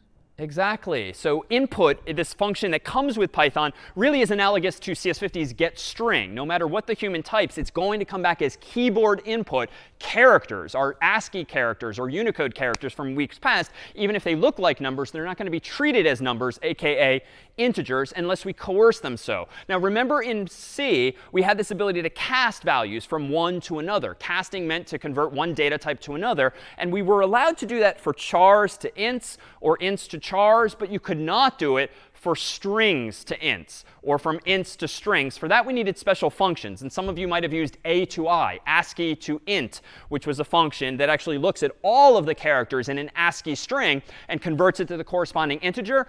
In Python, frankly, it's a little simpler. We can just cast it from one thing to another. So I'm going to go ahead and cast the return value of input as using this, int. And I'm going to do the same for y, passing the return value of input to int there to convert what looks like a string to what looks like an int to what's actually an int. And now let me go ahead and perform the addition again. Python of addition.py. And notice this time, hopefully, to Ben's point, it's not going to concatenate two strings, as we saw is the default behavior of plus when you have two strings left and right. Hopefully now it will do a do addition on x equals 1, y equals 2, and voila, now we're back in business. However, what if I'm not the most cooperative or sharp user and I type in cat for x? Now some crazy stuff starts to happen. So notice we've triggered our very first error when it comes to running a program, whereby my program won't even run in the first place. And notice I'm getting some somewhat cryptic syntax here. Traceback, most recent call last, file addition.py, line 2. All right, that's at least familiar. I screwed up somewhere on line 2.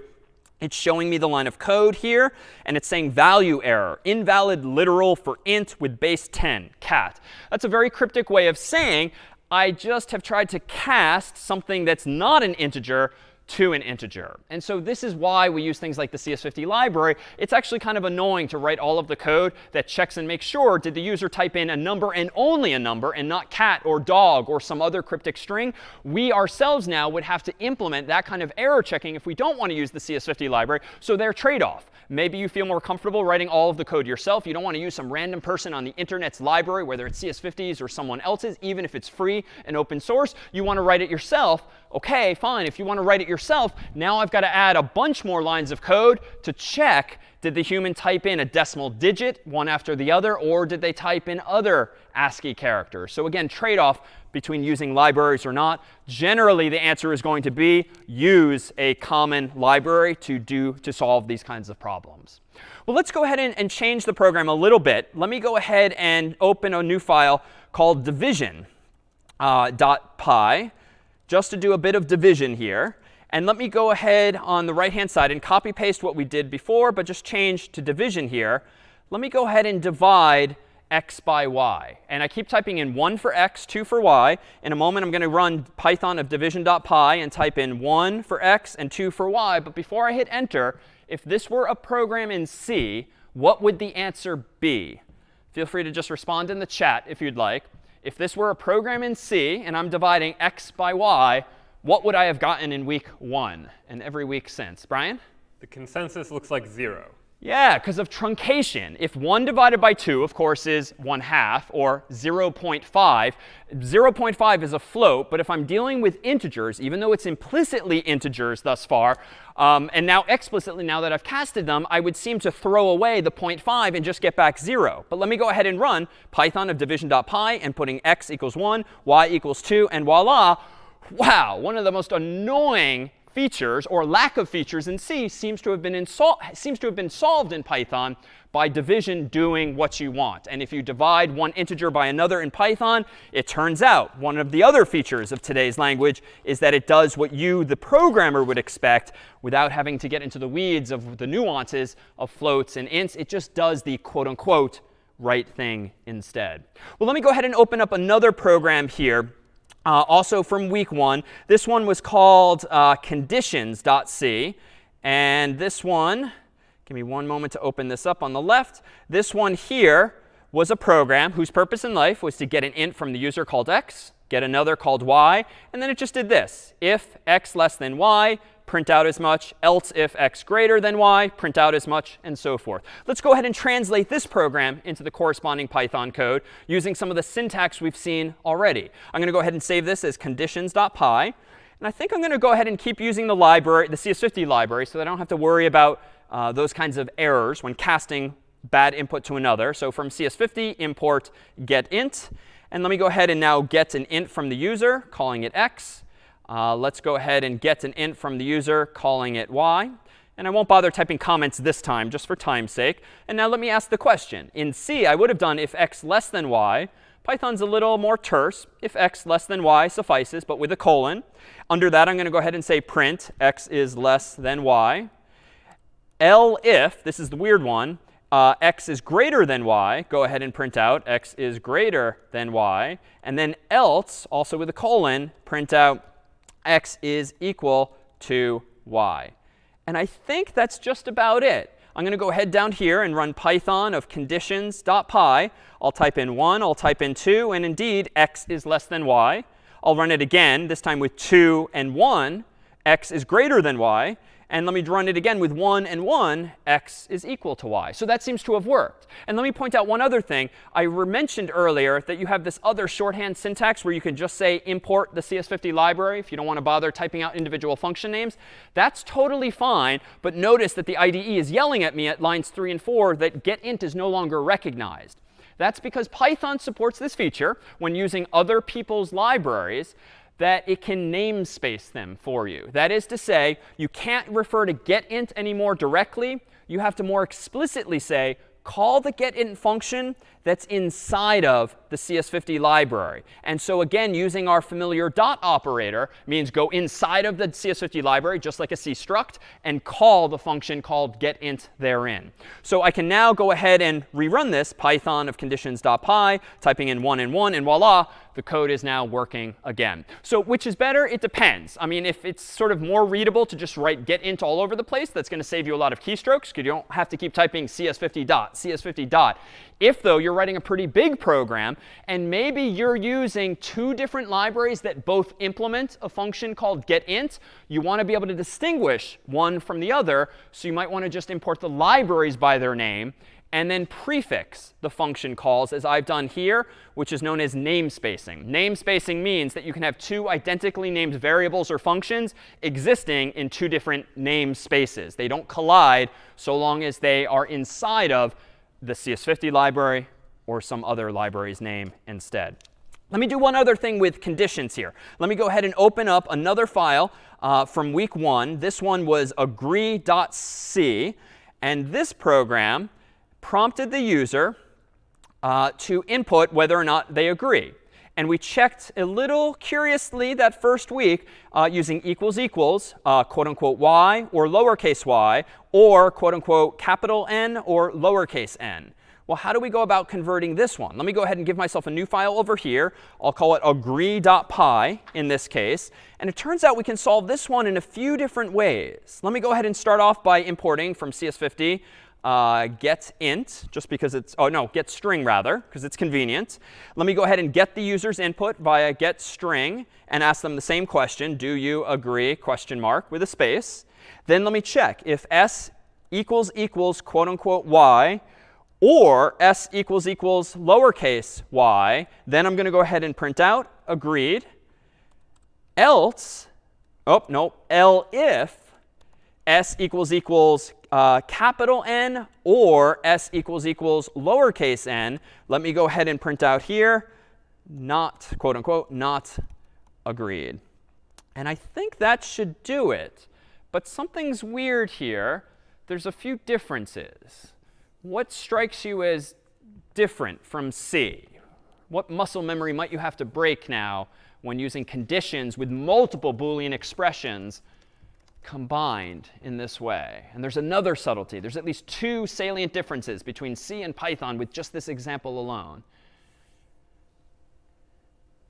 Any thoughts in the chat or on air? Yeah, Ryan?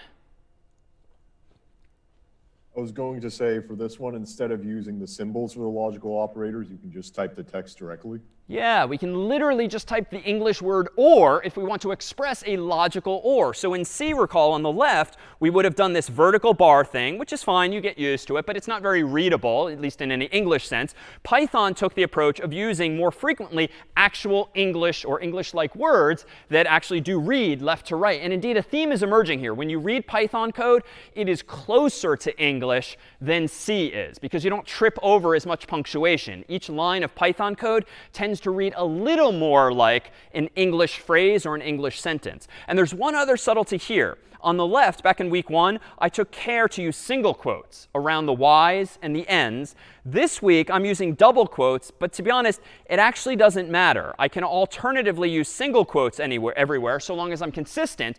But in Python, there is no fundamental difference between double quotes and single quotes, so long as you are consistent. The reason being, when we looked at the data types that existed between C and now Python, absent from the list of Python data types was char.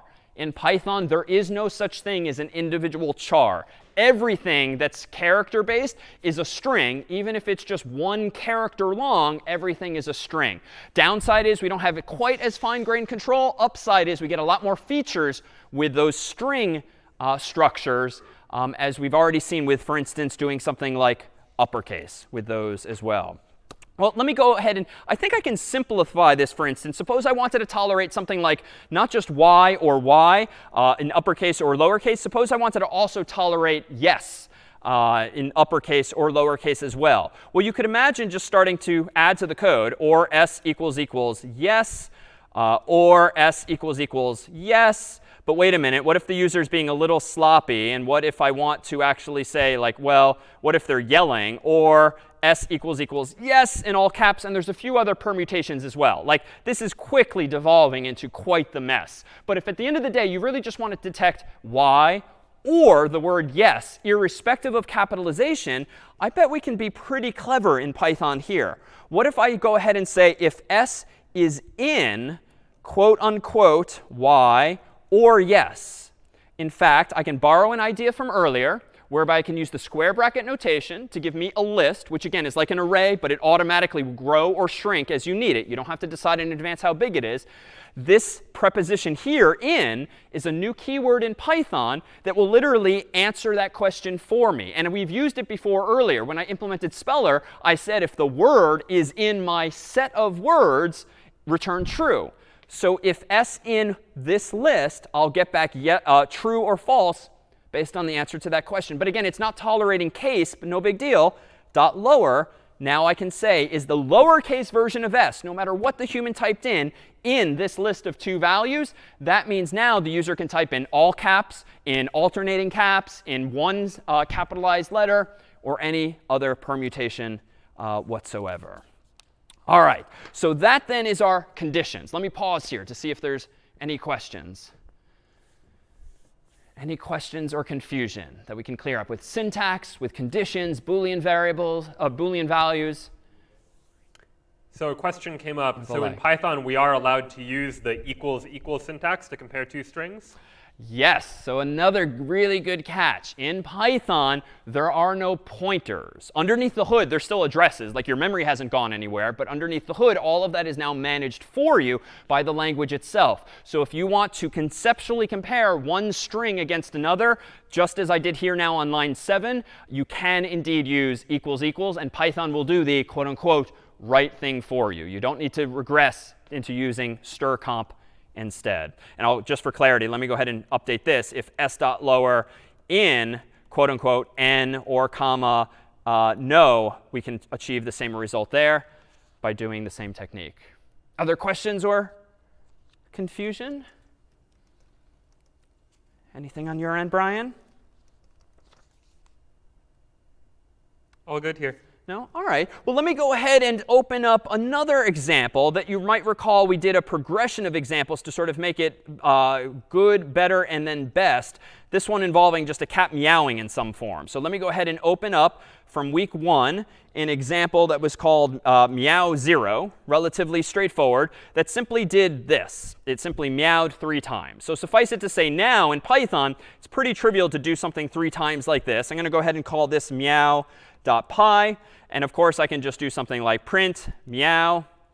And I can just copy paste that. But of course, the whole point of this example back in week 1 was not to devolve into just copy paste. Surely there's a better way. And we've seen a better way this time. If we wanted to change this into a for loop in C, we could have done something like for int I gets 0, I less than 3, I plus plus. Then in some curly braces, we could have done printf of meow, new line, semicolon. So that was the next version of our meow code in C. But in Python, of course, it's a little more succinct. I can just do for I in range 3 print, quote unquote, meow. So very similar in spirit to our hello world of before. But again, we don't have to include any libraries for this. We don't need to have a main function. We don't need any of those curly braces or semicolons or the like. We can just dive in and focus on the code itself.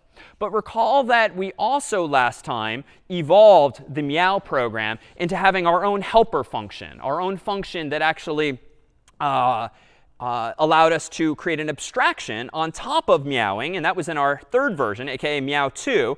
Let me go ahead and open up this version in a tab. And notice that this version starts to get a little involved because, one, we needed a prototype at the top because I now had a meow function at the bottom whose purpose in life was just to print meow, but to abstract that away as a new helper function. And then I had this code here with a for loop inside. Well, in Python, it's going to work out to be a little simpler here, too. If I want to do something 3 times for I in range of 3, go ahead and call meow. Now, of course, meow doesn't yet exist, so I can solve that problem. We've seen earlier, albeit quickly in Speller, that I can define my own functions like meow. There's no more void, because if you don't want to have arguments in a function, just don't put them there. There's no return value specified in Python. They're implicit instead, so it suffices to do this. And now I can just print out meow. So here now, I have a program that iterates 3 times, calling meow each time, and meow is defined down below. Let me go ahead and run this. Python of meow.py. Traceback. Most recent call last. There's a problem on line 2 of meow.py because a name error. Name meow is not defined. Now, the language being used there by Python is a little different from C's. It's frankly a little more human-friendly. But what just happened? What problem has arisen that I yet haven't tripped over until now? Even if you've never programmed in Python before, and even if you haven't run help 50 yet, what might be the issue there? Ginny? Is that the function is not found when we are trying to call it because it's described below when we are calling it. Yeah, so this is no prototype. Yeah, there's no prototype. And it turns out in Python, there isn't a notion of prototype. So unfortunately, the solution we saw in week 1 is not to just copy and paste the first line up above and end it with a semicolon. That's just not a thing. I could do this. I could just move my meow function to the top of the file, thereby defining the function first and then using it last. And that would actually solve the problem, meow, meow, meow. That, of course, doesn't really help us long term because you could probably imagine a situation where this function wants to call this function, but this function calls this one, and you just can't really neatly order them in some safe way. And it's just not going to be as maintainable, right? Recall that one of the values of putting main at the top of our C programs was that any reasonable person who wants to understand your code is probably going to start reading top to bottom. They're not going to want to have to like scroll through all of your code looking for the actual main code. So it turns out in Python, even though you don't need a main function, it's actually common to define one nonetheless. It's going to be implemented with something like this. And I'm just going to indent my code below that there. So now I've defined main, but I haven't executed any code yet. On line 6, I've now defined meow, but I haven't executed any code yet. And I mean that literally. If I run Python of meow now and hit enter, I would hope to see meow, meow, meow, but I see nothing. And this is a little weird. But Python is doing literally what I told it to do. I told it to define a function called main, and I told it to define a function called meow.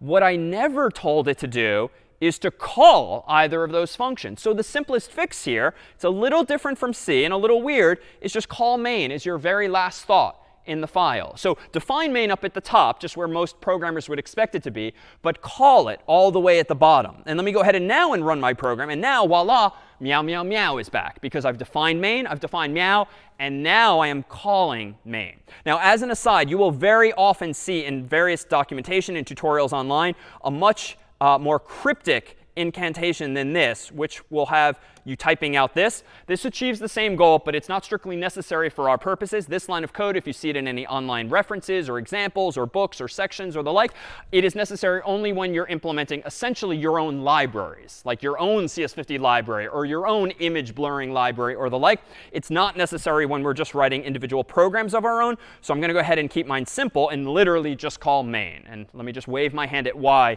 you need that syntax otherwise in this context.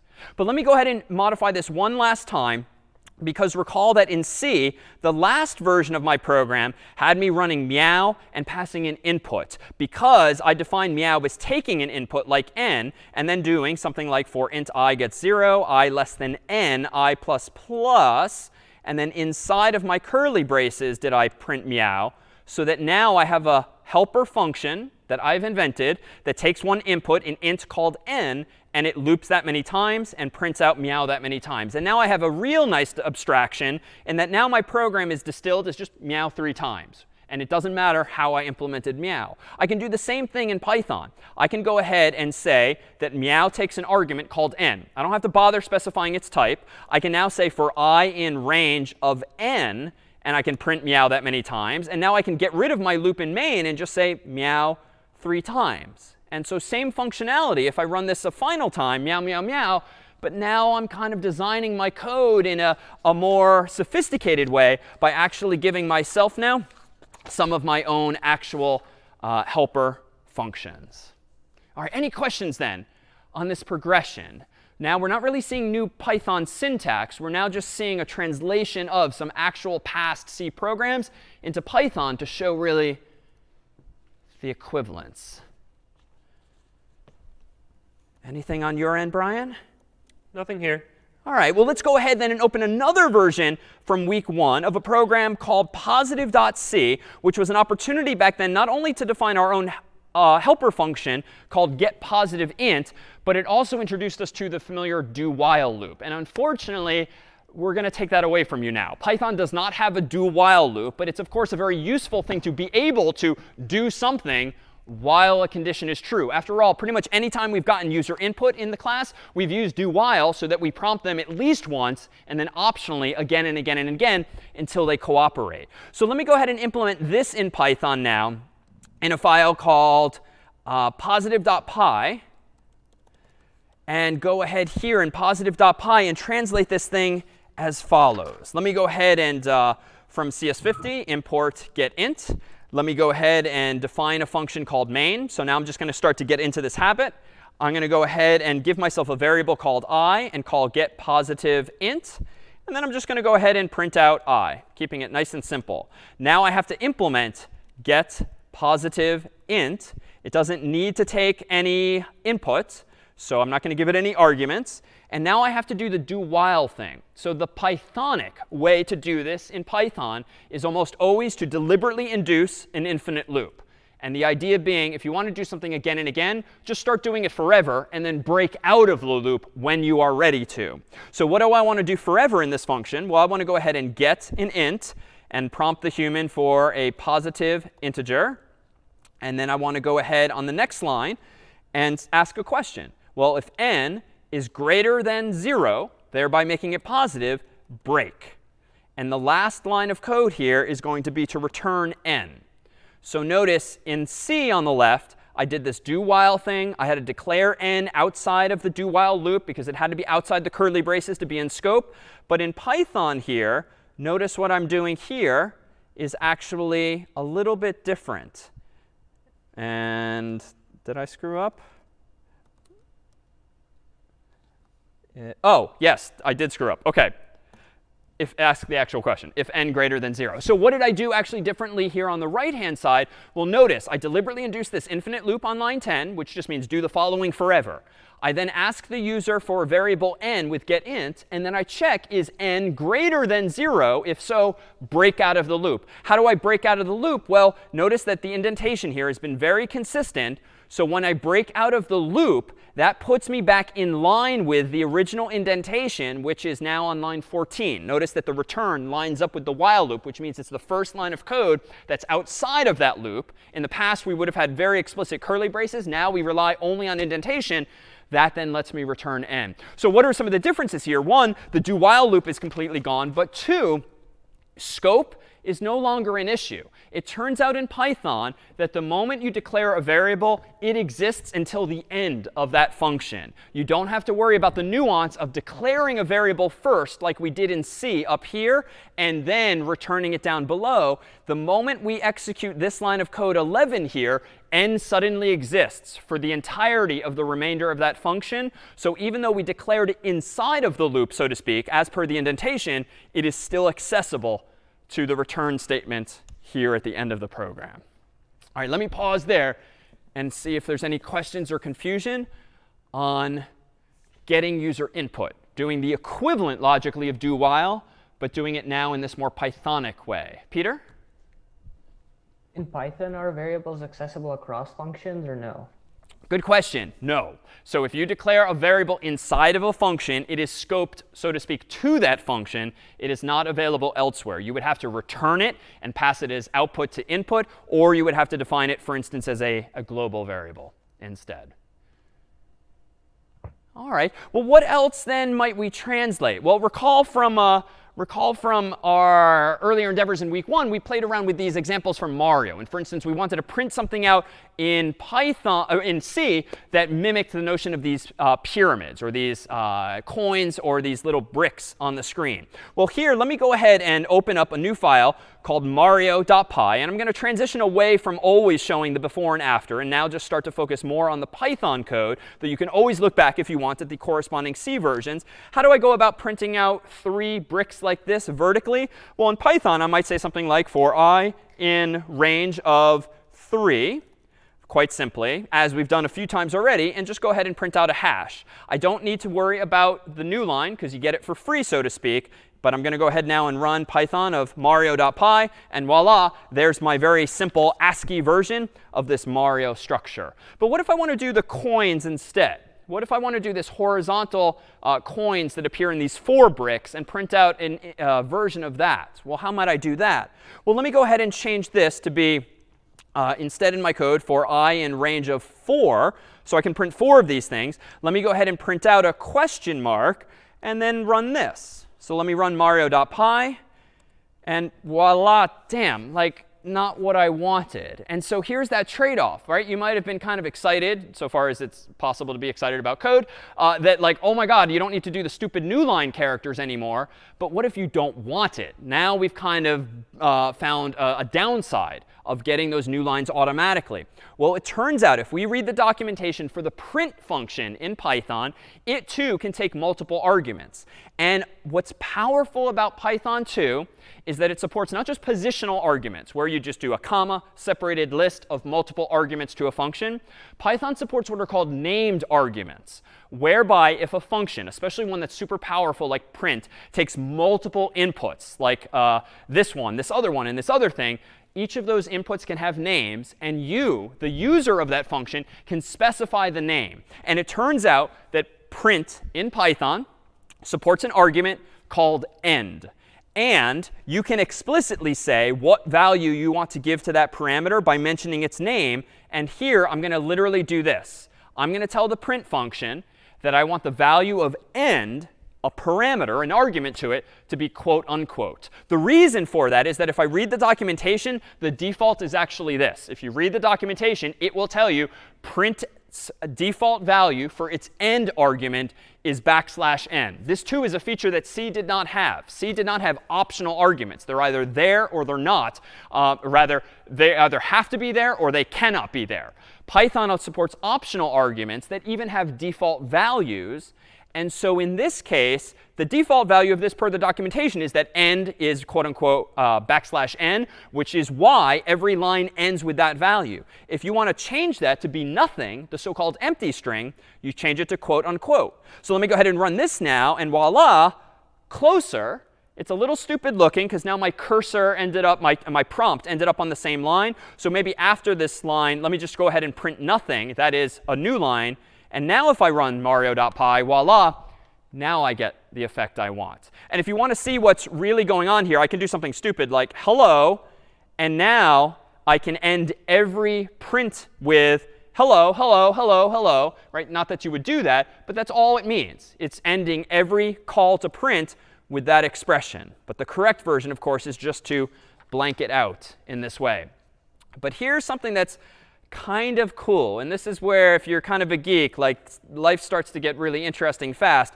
I can actually change my Python code to print out these 4 question marks in the sky to be quite simply print, quote unquote, question mark times 4.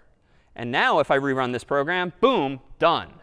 And here's where, again, you're getting a lot of features in the language where you don't have to think about loops. You don't have to think about a lot of syntax. If you want to take a question mark and do it 4 times, you can literally use the star operator, which has been overloaded to support not only multiplication with numbers, but also automatic concatenation, if you will, with strings in this way. So let me go ahead and do one final version from Mario. Recall that the last thing we built with Mario looked a little something like this. Let me go ahead and change my Mario code now to be for I in range of 3, because this is a 3 by 3 grid of bricks, let's say. And let's go ahead now and inside of this loop, do another nested loop where I do 3 columns as well. And in here, I want to print out a single hash at a time, but I don't want to print out a new line. I only want to print out a new line here.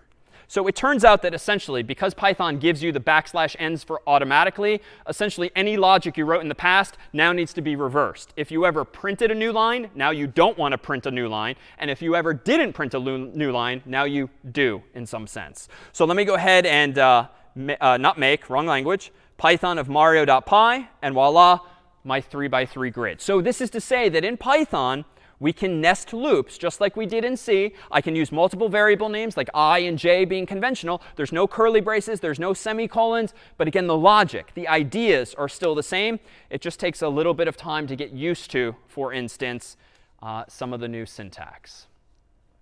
All right. Questions on Mario or on loops or on recreating these programs as well? Any questions or confusion that we can clear up here? No? Well, let me go ahead and do something a little bit silly. You'll recall that in C, we ran into a problem pretty early on with integers. And let me create a program here called int.py. And let me initialize a variable called I to 1. And let me go ahead and do this forever. Let me do this forever inside of a while true block. Let me print out whatever I is. And then let me go ahead and just add 1 to I on each iteration. Let me go ahead and run this program. And let me increase the size of my window for now. And just run this thing. Whoops, that was Mario. Let me run this thing, Python of int.py. And you'll see that it's counting up to infinity. And honestly, this is going to take a while. You know what's faster than counting by 1? Maybe multiplying by 2. So let me go ahead and multiply by 2 instead. To kill the program, just like in C, I used Control-C, and that's why I see keyboard interrupt. It respected my wanting to cancel the program. Let me rerun this now and just count really big. And even though the internet's being a little slow, which is why it's a little shaky, that's a really big number already if I keep doubling I. What would have happened already at this point if I were using C to implement this program? If in C, I declared a variable called I, and it was an int, and I kept doubling it again and again and again and again and again, literally forever. Any thoughts? Yeah. What would have happened in C? Joy? Yeah, I think it would have crashed. Would have crashed why? Because it would be taking much memory. Good thought. So it wouldn't crash per se. Something would go wrong. It wouldn't crash because it's still an int. And in C, at least, it would still be taking up on a typical computer 32 bits or 4 bytes.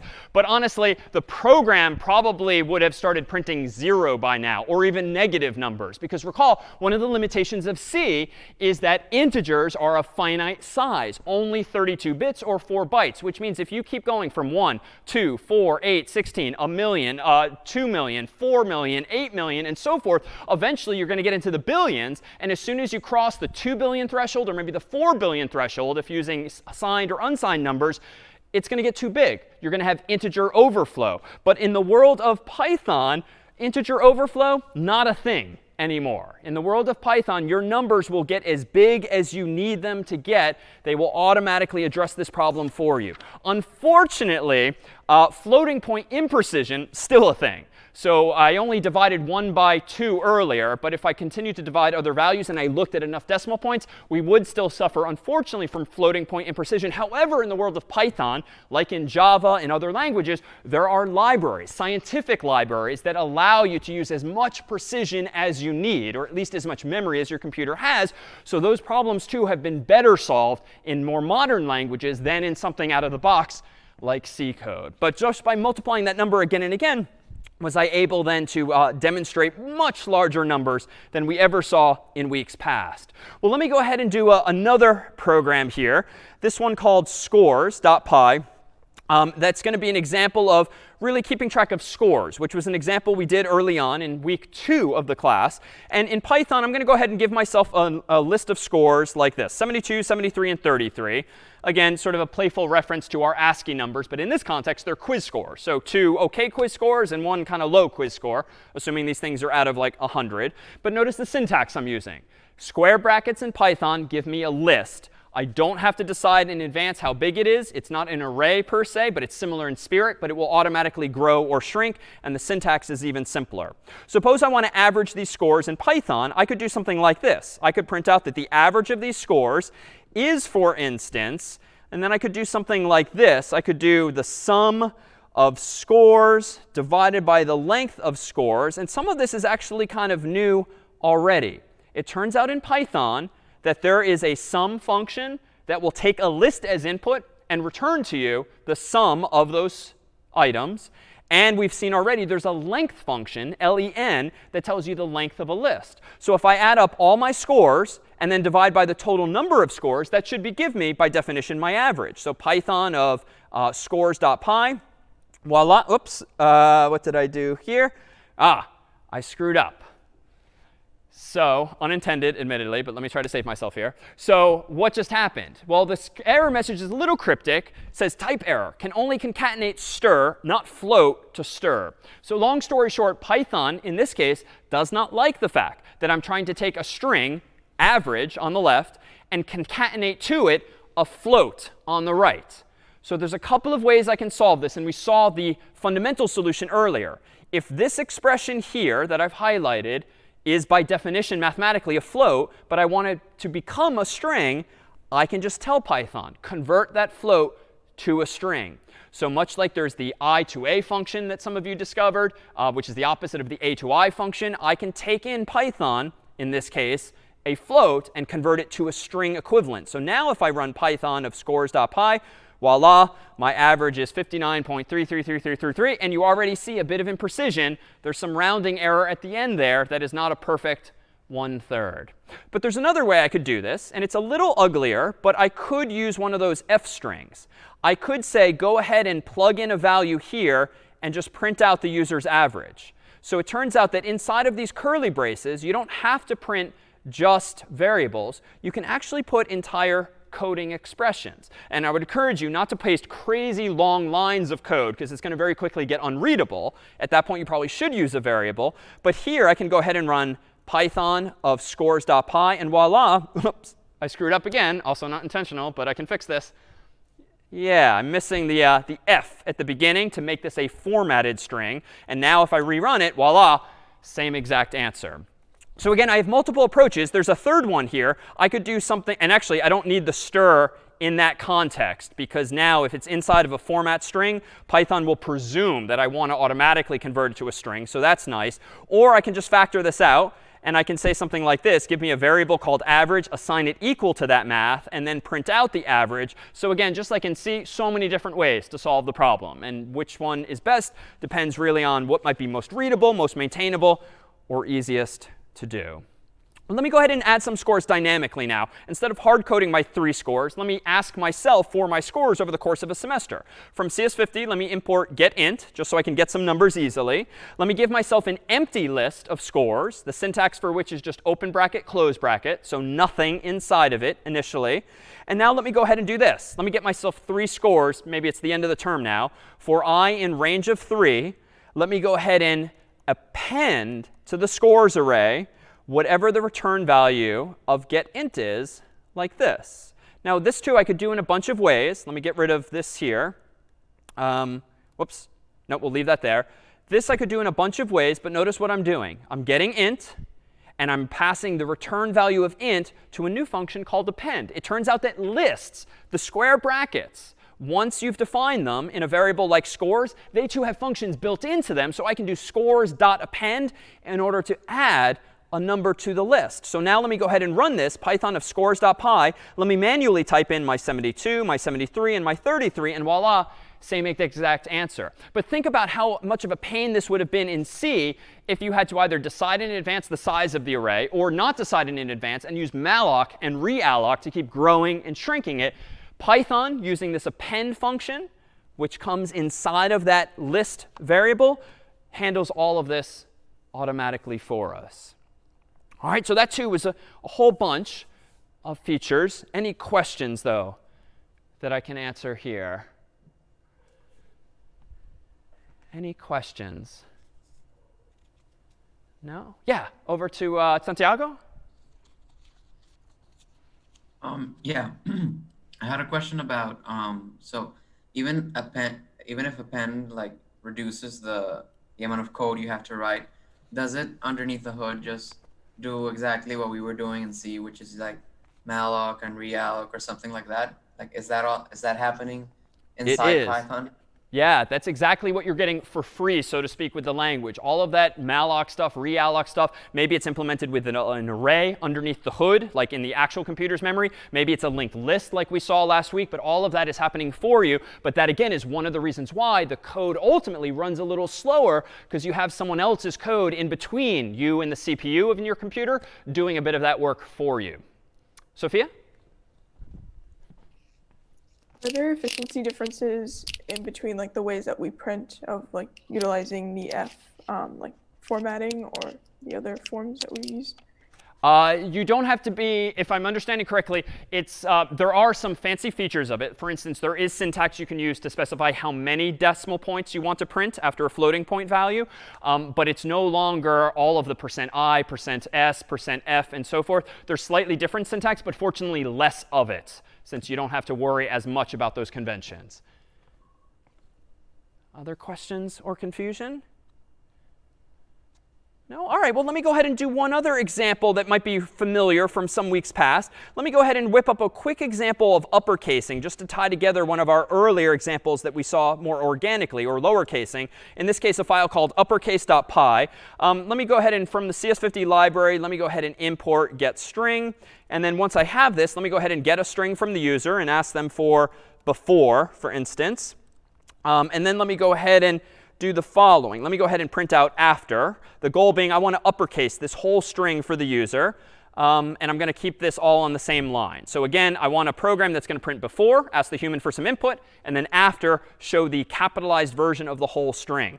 So how can I do this? Well, we've seen one way already. I can do literally, for instance, s.upper.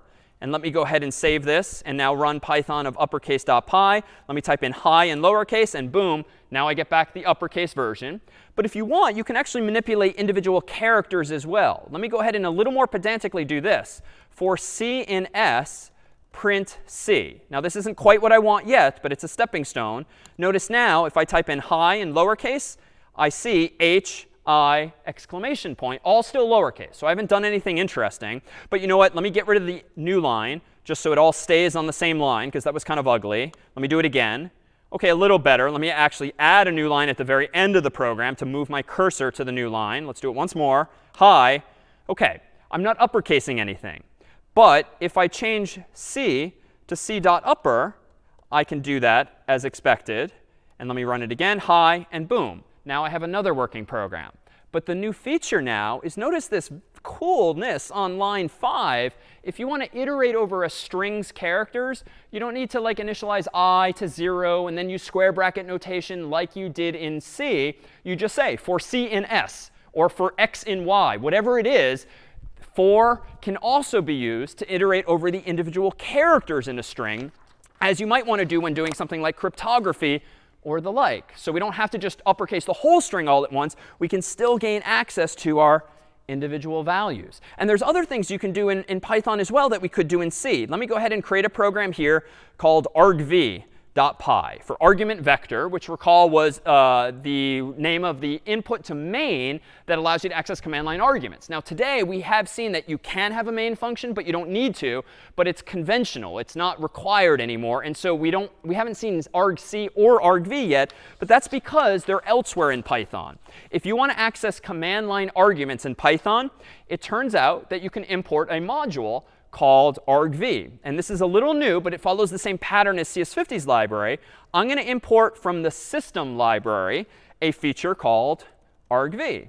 So this just means that it comes with Python, but to use it, you have to import it explicitly. And now I'm going to do this. If the length of argv equals 2, then I'm going to go ahead and print out, just like we did a few weeks ago, hello, and then argv bracket 1. Somewhat cryptic, but I'll come back to this in a moment. Else, I'm going to go ahead and print out a default of hello world. So we did this some weeks ago in week 2, whereby we ran a program that if the user typed their name at the prompt, it would say hello David or hello Brian. If they didn't, it would just say hello world. So to be clear, if I run this thing and run it without any command line arguments, I just see hello world. If I run it again, though, and type my name in and hit enter, now I see hello David. So how is that working? Well, this first line of code gives me access to argv, which is now tucked away in the sys library, if you will, the sys package, so to speak. But it works the same way. There's no argc, but no problem. If argv is a list of command line arguments, which it is, length, len, will tell me the length of that list, which is equivalent to argc. So I can reconstruct the same idea from my version in C. And here, then, I have a format string that prints out hello, comma, and then whatever's in curly braces. And argv is a list. And just like in C, which had arrays, a list is just an array that can dynamically grow and shrink for you. You can still use square bracket notation to get at, in this case, the second thing the human typed. So let me change this just for clarity to be 0. And if I rerun this now and type in David, it says weirdly hello argv.py. So what you don't see is the word Python. Python is the interpreter, but that's not part of your program's execution per se.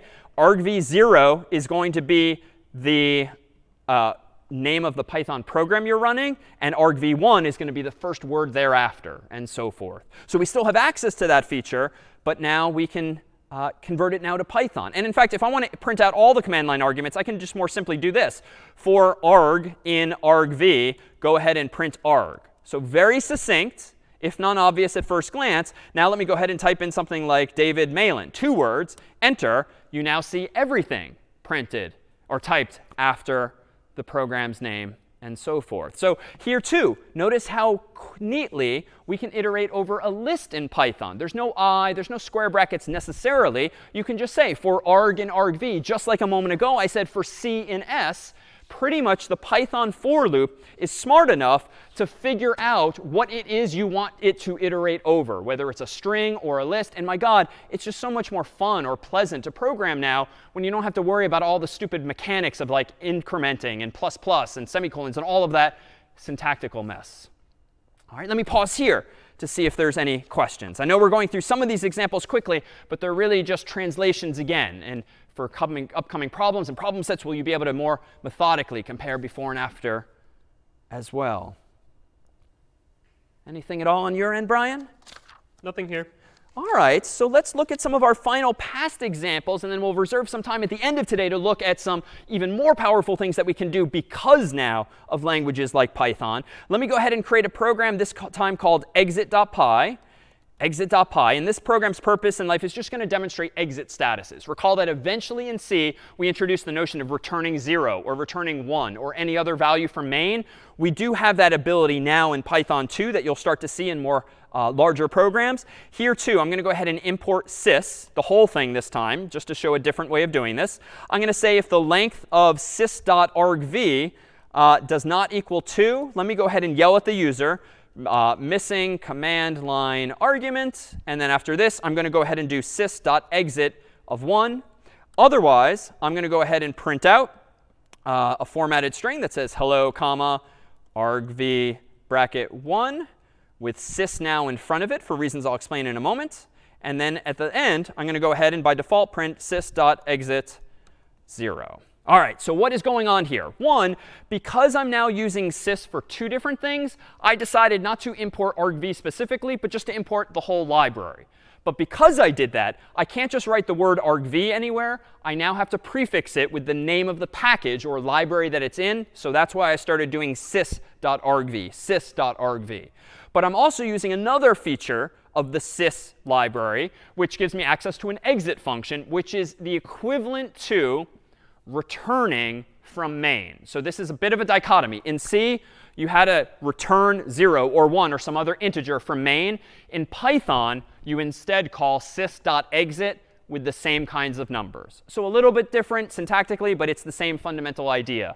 What's the purpose of this program? Well, if I run this thing, its purpose is just to make me type in one word and only one word after my program's name. So notice, if I just run Python of exit.py, it's yelling at me missing command line arguments. If I run it instead with my name after that, now it says hello, David. So stupid program, it's only meant to demonstrate how you can now return different values or really return prematurely from a program because you're no longer in main. You can't return per se, but you can now in Python exit as needed.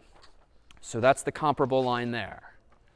All right, any questions then on exit statuses? Again, we're just kind of churning through the list of features we saw in C, even if they don't come to you super naturally, pun not intended, but rather there are analogs here in the Python world. No? All right. Well, recall that after that, we started focusing really in the class on algorithms. And that's when like the size of our data sets and the efficiency of our code started to really matter. Let me go ahead and write a program called numbers.py that, for instance, contains an import at the top for sys, because I'll need that in a moment. And then it gives me, let me give myself an array of numbers like 4, 6, 8, 2, 7, 5, 0. And you might recall that those were the numbers behind the doors in week 3. And suppose that I want to search for the number 0. Well, in C, to implement linear search, you would use a for loop and a variable like I and check all of the locations. Python's way simpler. If 0 in numbers, go ahead and print out found. And then I'll go ahead and else print out not found. And that's it.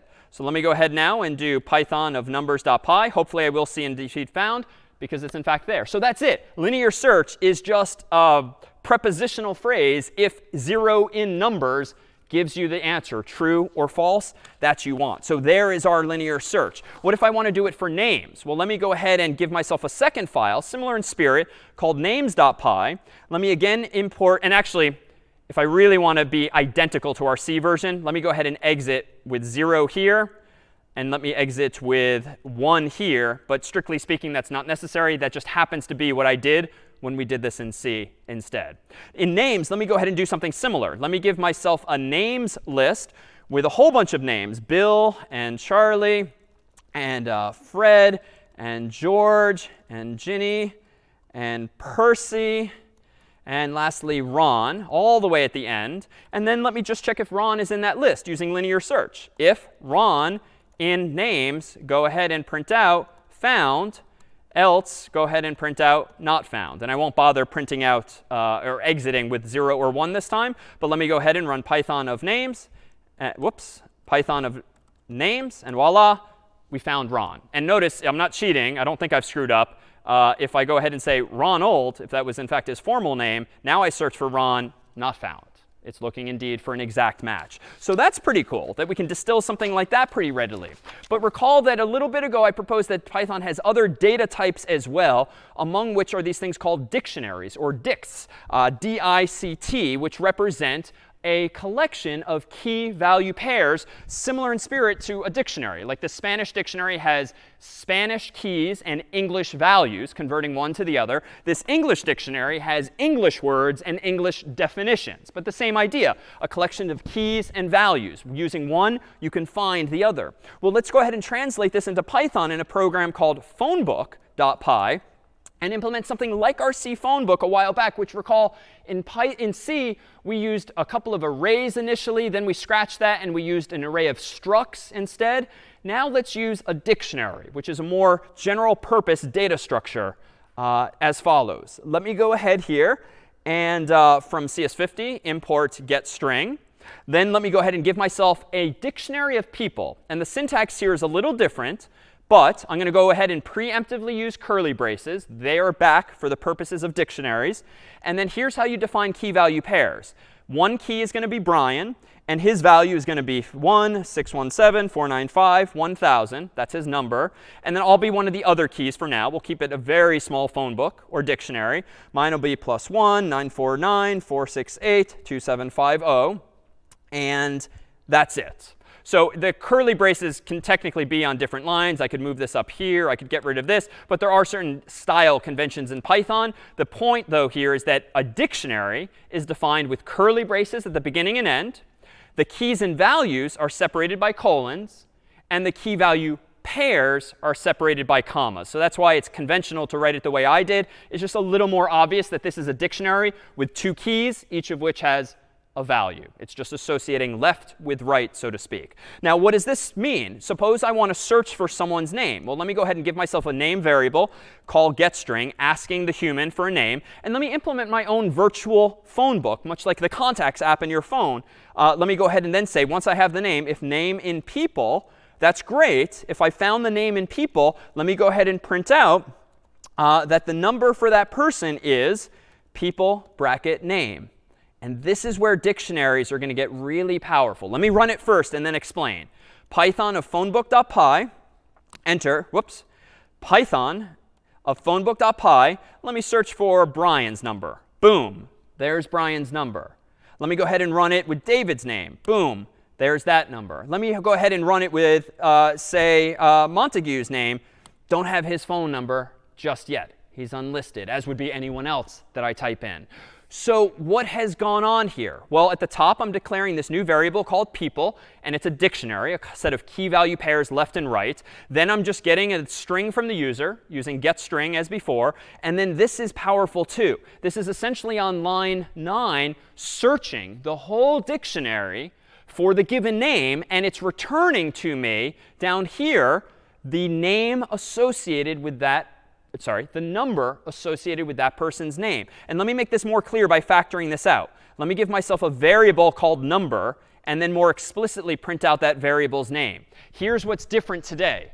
If name in people is written here, what this does is Python searches all of the keys for that name. It doesn't search values. When you say if name in a given dictionary, like people is, it searches only the keys. If you've then found the key, I know definitively that David or Brian are in the dictionary. And notice this. It's just like in C's array syntax. You can now use square bracket notation to index into a dictionary using a word like David or Brian and get back a value like our phone number. In C, and thus far, even in Python, whenever we've seen square bracket notation, it would only be typically for numbers, because arrays or lists have indices, numbers that address the first location, middle, and last, and so forth, everything in between.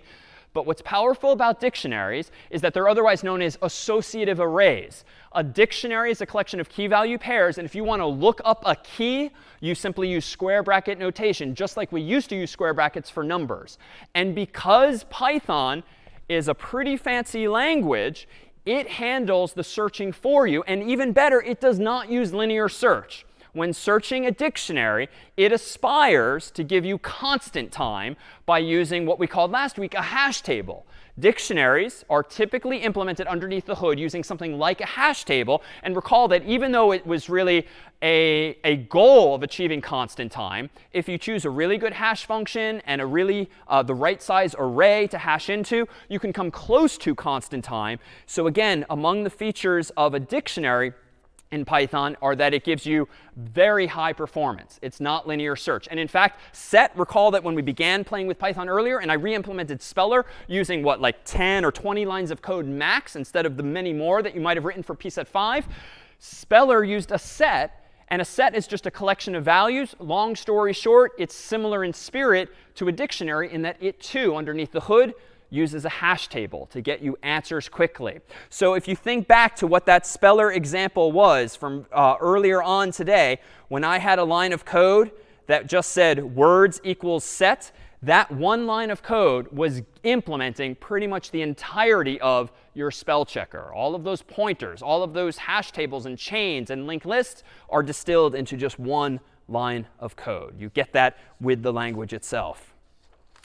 All right, any questions then on dictionaries? They will recur, and they tend to be one of the most useful data structures because this ability to just associate something with something else is just a wonderful way, it turns out, to organize your data.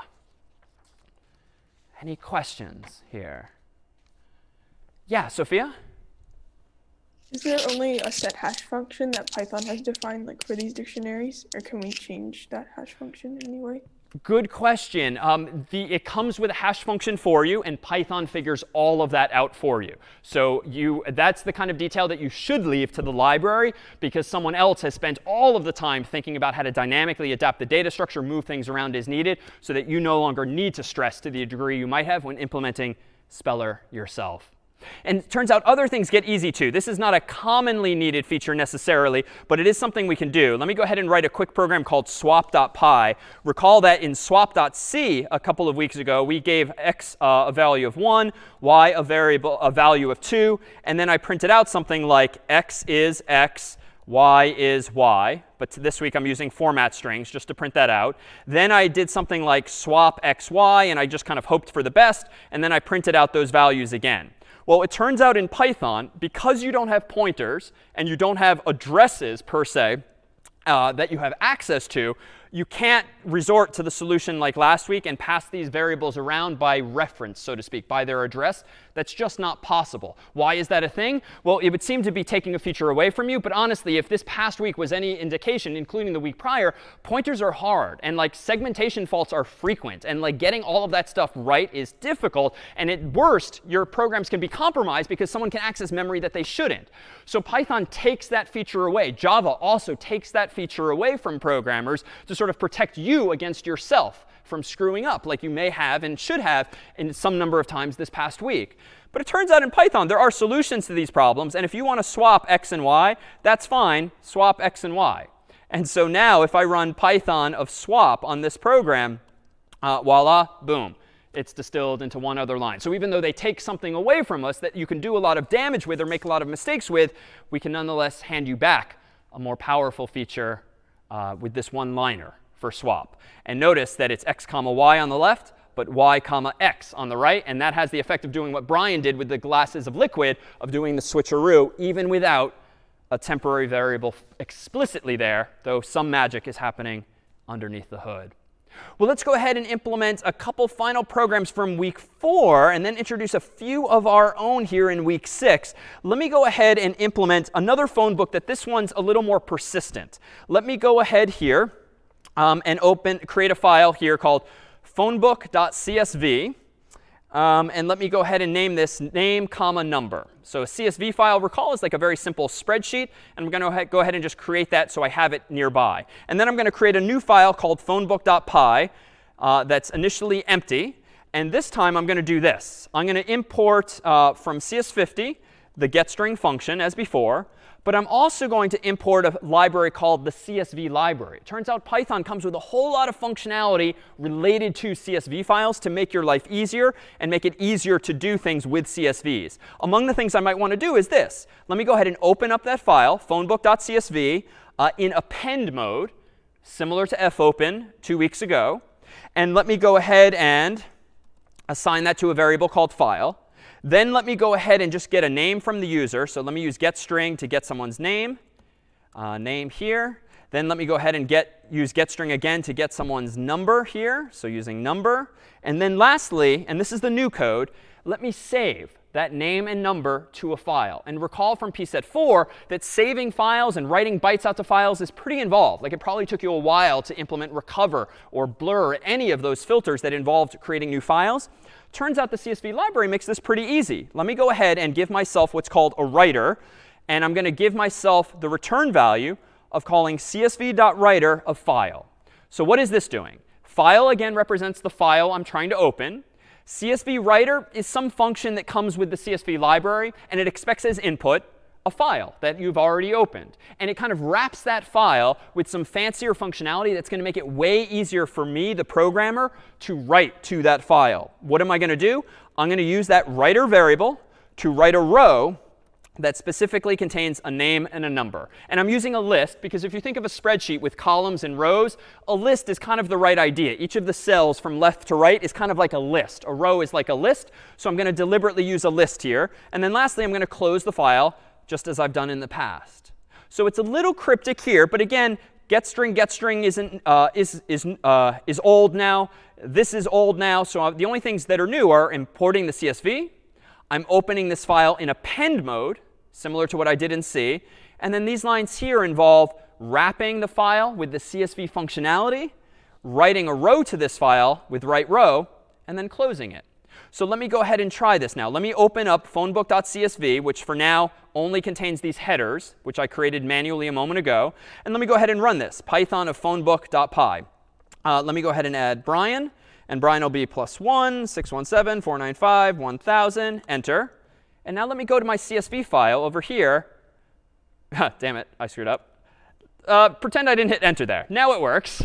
Let me go ahead now and do this again by inputting. I should have hit enter when I created the file manually, but I screwed up when creating it. So let me wave my hand at that and convince you that I did this correctly in code by adding myself, David, +1, 949, 468, 2750, enter.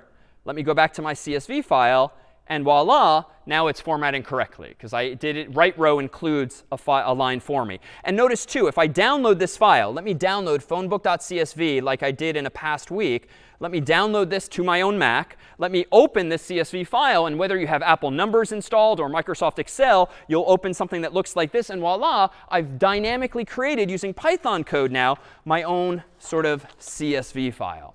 And it turns out there's a way to tighten this up just a little bit. Not a big deal to do it the way I did, but it turns out that you can also open and close files a little differently. You can do this with open as file. Then I can indent all of this here, and I can get rid of my close line. So not a big deal to do it the way I did with open and close, but the way I've done this here is a little more Pythonic.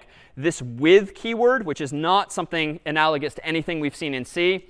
The with keyword, when you open a file, it will automatically close it for you eventually. So you might see that in some online references or other materials. But again, it just does that for you automatically.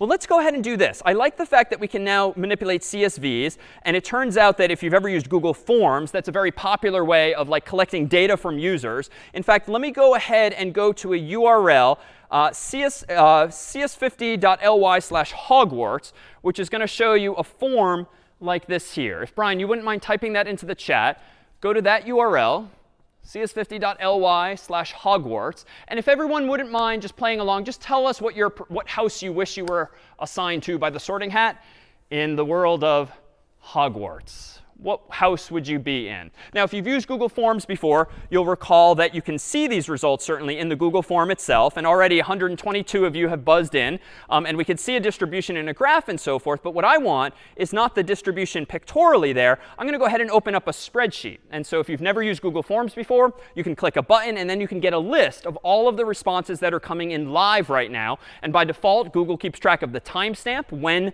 the form was submitted and what house was actually used. So I'm going to go ahead now and do this. Let me go ahead and download that in another tab. Give me just a moment to do it on this screen here. I'm going to go ahead and download that CSV file onto my Mac locally by going to File, Download, CSV. That's going to put it into my Downloads folder. And then I'm going to go ahead and upload this into my IDE by just dragging and dropping. Whoops, I have to open the file browser. I'm going to do this by dragging and dropping the file. All right, now I have that file there. And let me go ahead now and make sure the file's there. I have this file called sorting hat responses, form responses, 1, and so forth. Well, let me go ahead and write a program now that manipulates this data, much like you might if running a student group that's collecting data in a Google form, or you're just collecting information in general and have it in CSV format. How might you now tally up all of the results, especially if Google weren't just telling you graphically what the results were? Well, let me go ahead and write a program called Hogwarts, which is not something that we've seen ever before in C. Let me go ahead and import this CSV library.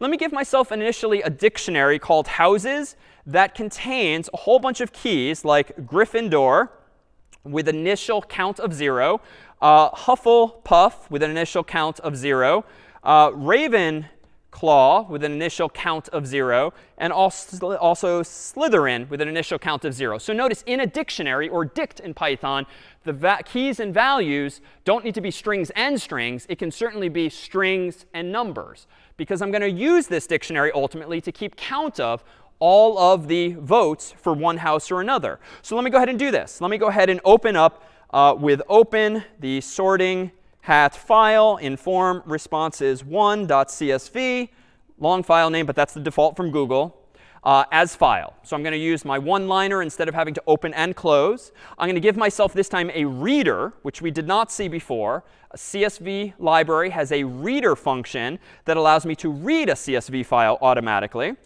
I'm going to go ahead and skip the first row. Next is a function that just skips the first row, because recall that that one is just timestamp and house, which I do want to ignore. I want the real data from you all.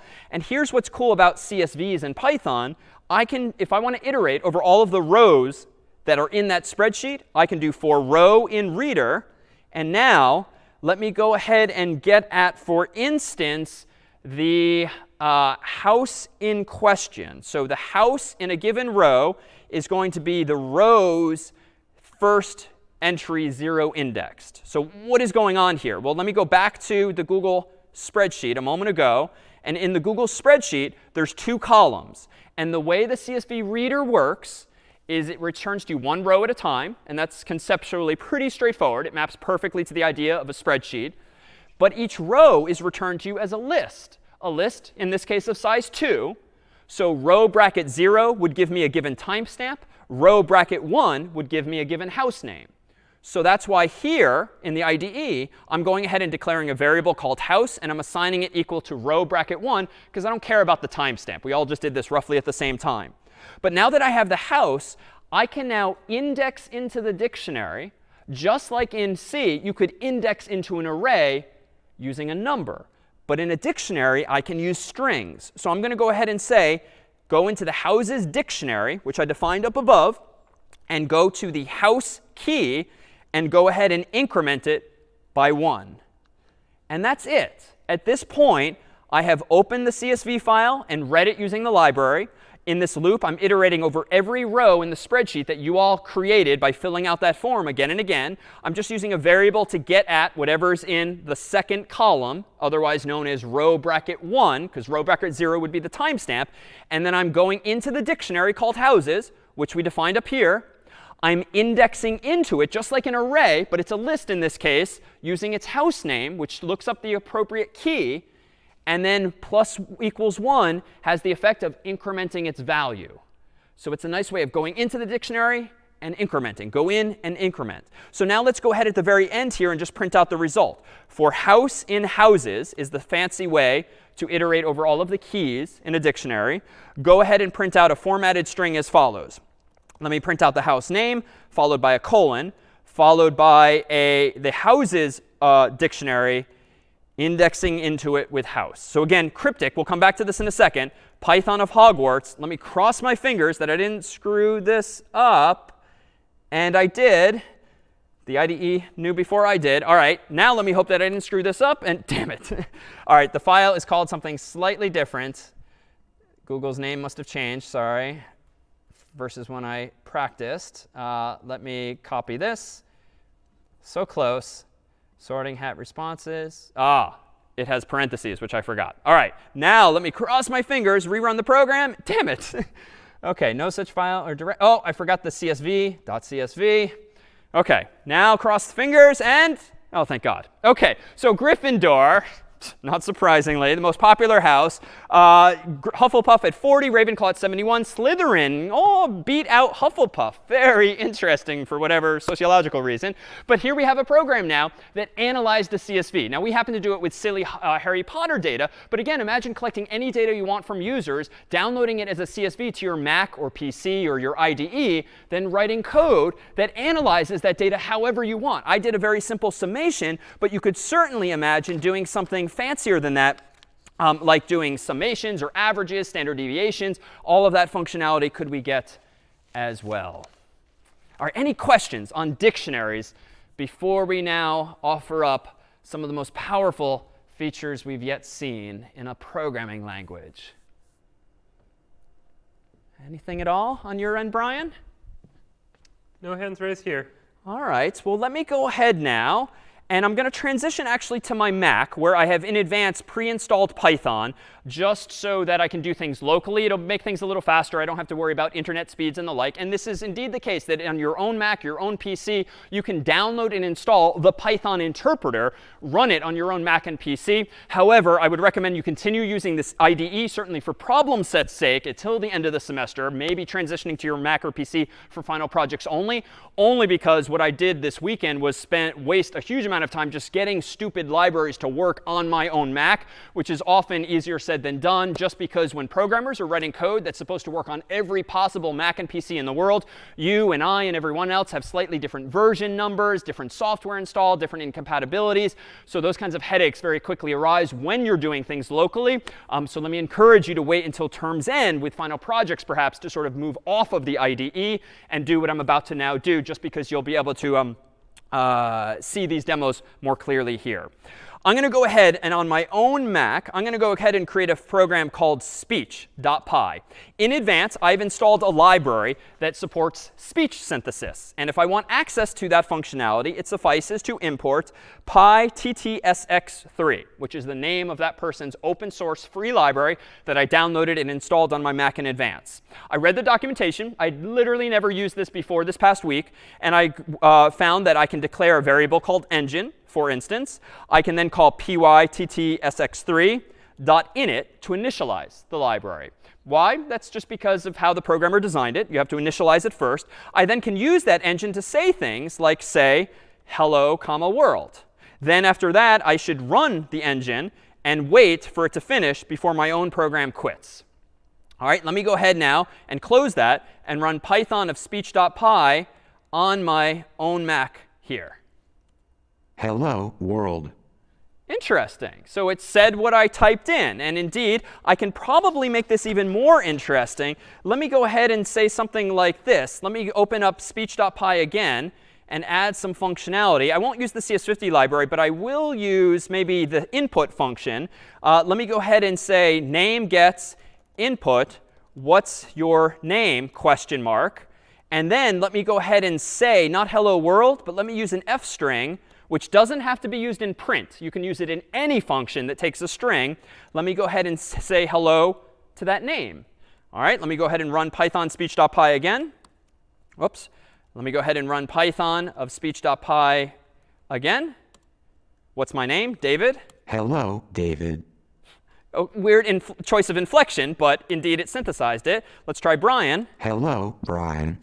OK, so we could probably tinker with the settings to make the voice sound a little more natural, but that's pretty cool. Well, let me go into some code I wrote in advance this time using a different library, this one related to faces and facial detection. Certainly very much in vogue when it comes to social media these days, with Facebook and other websites automatically tagging you. Very concerning increasingly with state governments, federal governments, and law enforcement using facial detection to find people in a crowd. And let me go ahead and open up a file here, for instance, a little more benignly, like a whole bunch of people in an office. So here's a photograph of some people in an office. And there's a lot of faces there, but there's a lot of boxes of paper and other distractions besides those faces. But let me go ahead and look at quickly a program called detect.py. Most of this file is comments, just so that if you want at home, you can follow along and see what it does. But let me just highlight a few salient lines. Here's that pillow library again, where I'm accessing image-related functionality from a pre-installed Python function. And this one's just kind of amazing. If you want to use face recognition technology, just import face recognition. That is a library you can import that will give you access to that kind of power. Down here now, I only knew how to figure this out by reading some documentation, but you access the library called face recognition. .load image file, which is a function that does what it means. I'm opening up office.jpg. And then scrolling down here to the white code, which is the actual code. All of the blue is comments, recall. This line of code here is all that's required in Python to use the face recognition library, find all of the face locations in a given image, and store them in a list called face locations. This line of code here is just a Python loop that iterates over every face in the faces that were detected. And then these several lines of code here, long story short, just crop out individual faces and create a new image with the found faces. So without getting too much in the details of the library, which are not that intellectually interesting, the features are interesting to us for now. Let me run Python of detect.py. Let me give my Mac a few seconds here to do its thing. And voila, if I zoom in here, we see Phyllis and Jim and Roy and pretty much every other face that was detected in that photograph cropped out as indeed an individual face. So if you've ever noticed a little square on yourself in Facebook when uploading a photo, this is exactly the kind of code that Facebook and others are using on their servers in order to execute that. Well, you know what? How about this? In the same office photo, you know, there's one person that always seems to stand out. No one really likes him, and that's Toby. What if we had sort of a mugshot of Toby in a separate file like this? Can we find Toby in a crowd among these people in the office? Well, we can. Let me go ahead now and run a program called recognize.py, which you're welcome to look at online. It's similar lines of code. It's not terribly many. That is going to do some thinking. It's opening up both the office JPEG and this one. And notice what just happened if I zoom in. Wonderfully, Toby is the only one with a big green box around his face, having indeed been recognized. So again, I'll just glance at the code this time. If I open up recognize.py, it's a few more lines of code. But again, I'm importing face recognition and some other things. I'm loading toby.jpg and I'm loading office.jpg. And then there's some more code here that's looking for Toby, and then drawing a big green box around the face that is ultimately found. So again, at the end of the day, it's just loops. It's just functions. It's just variables. But now the functions are pretty darn fancy and powerful because, again, they're taking advantage of all of these other features that we ourselves have implemented in a language like C or have now seen glimpses of within the world of Python. Well, let's do another one. Let me go ahead and open up real quickly a program that will allow me to create one of these 2D barcodes, a so-called QR code. Let me go ahead and create a file called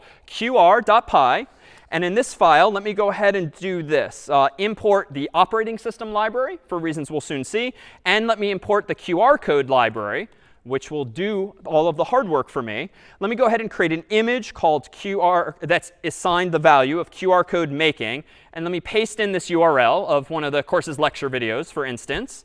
And then let me go ahead and save this image as qr.png, portable network graphic, as indeed a PNG. Very popular file format for photos and other things. And then let me actually open this thing up, open up system.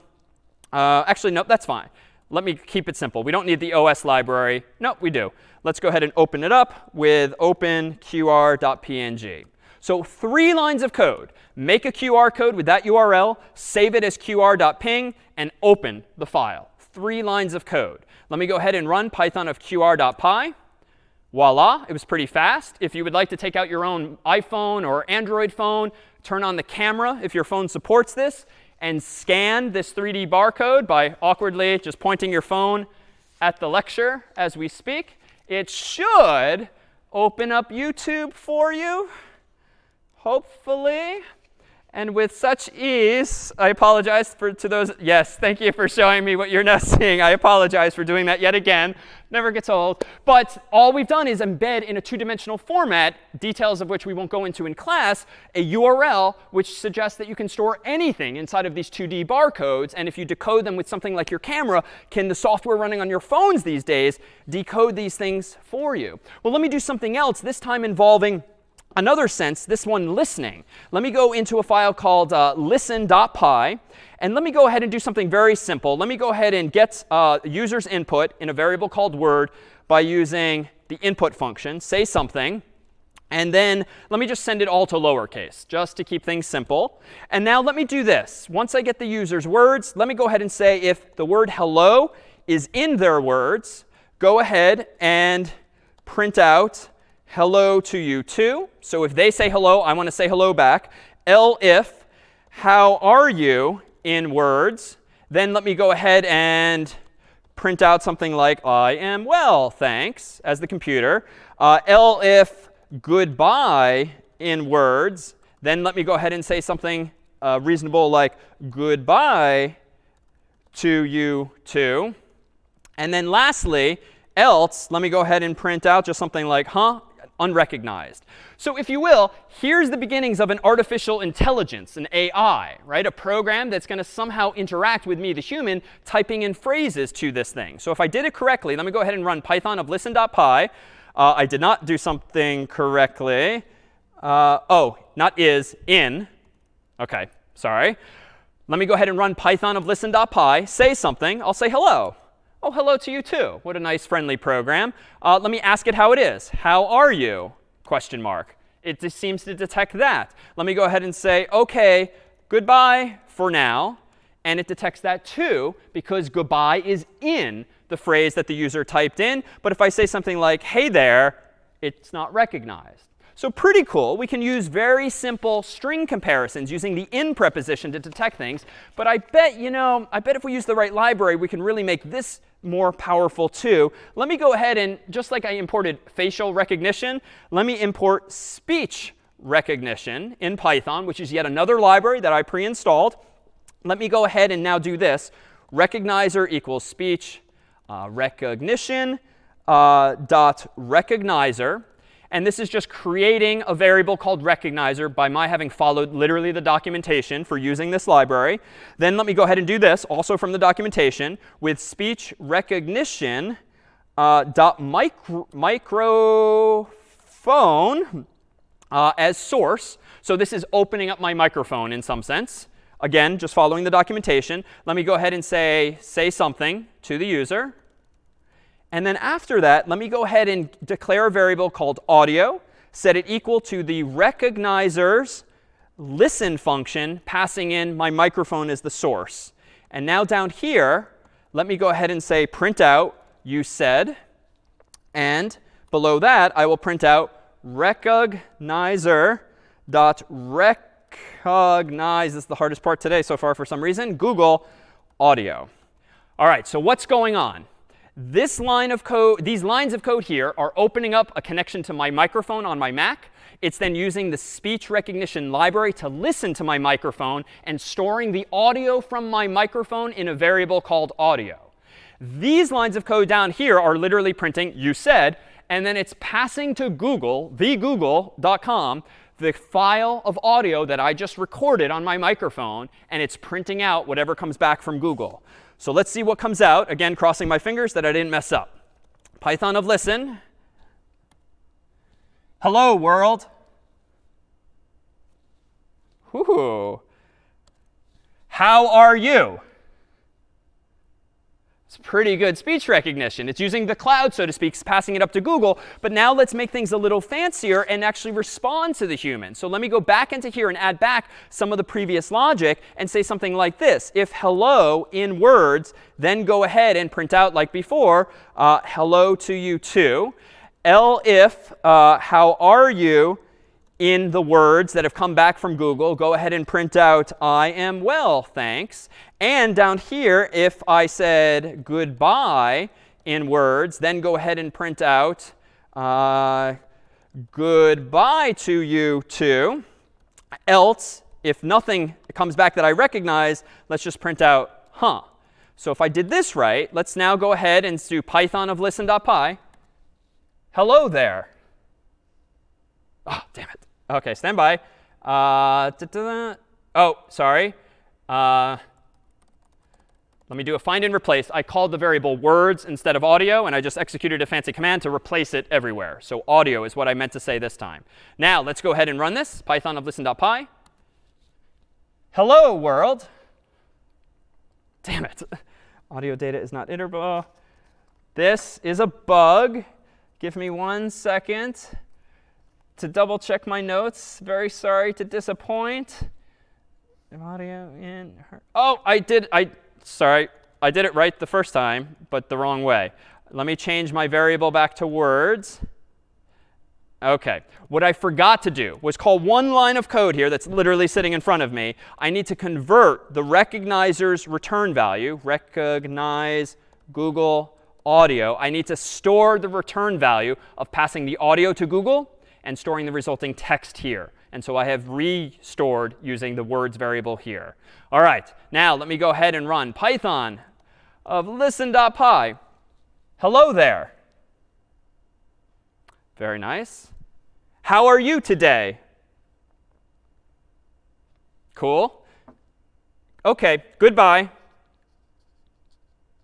All right, so there we have an even more compelling artificial intelligence. Granted, it's not that intelligent. It's just looking for preordained strings. But I bet we can do something even more. And in fact, let me go ahead and step aside and see if a colleague of mine can't help do something in real time. On a big fancy PC here in the theater, we are running some other Python program on a CPU that's fast enough to do this in real time. And we've connected one of our cameras to that PC so that what you're about to see is the result of one of our cameras being wired into this PC, running that camera's input into Python software running on that PC. And we have trained the PC using this Python software to recognize certain images in the past. And let's see if we can't do this as well. Brian, would you mind putting me on screen 1? And Rongshin, do you want to go ahead and load up our first guest?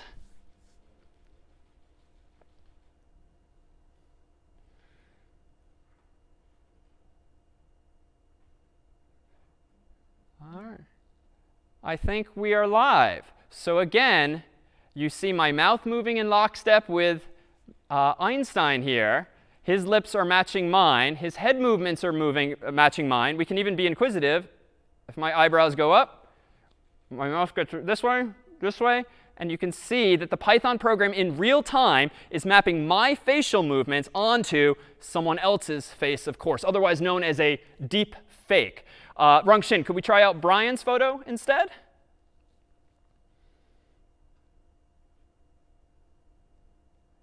Here now we have Brian, who similarly is matching. A big smile. Gets a little fake at some point. But again, if we pre-rendered all of this instead of doing it live, the PC could probably do an even better job. How about could we invite Harvard President Larry Bacow to join us, Rongshin? This is CS50, Harvard University's introduction to the intellectual enterprises of computer science and the art of programming.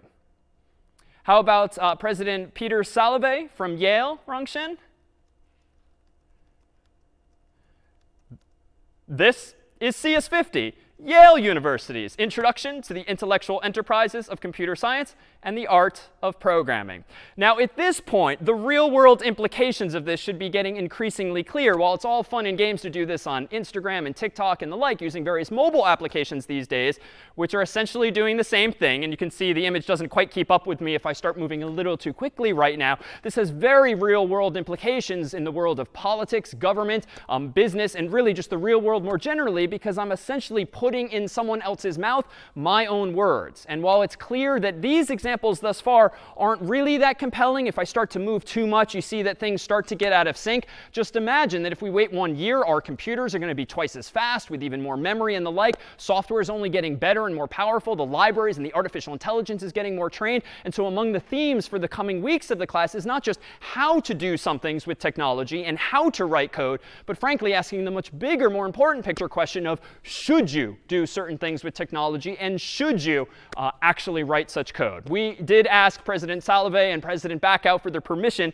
in advance to spoof them in this way, but we thought we would more playfully end with just a couple of other examples that you perhaps see on Instagram, TikTok, and the like.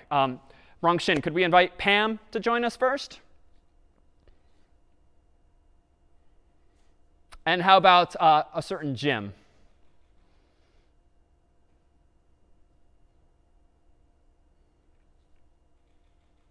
All right, that's it for CS50 and Python today. We'll see you next time.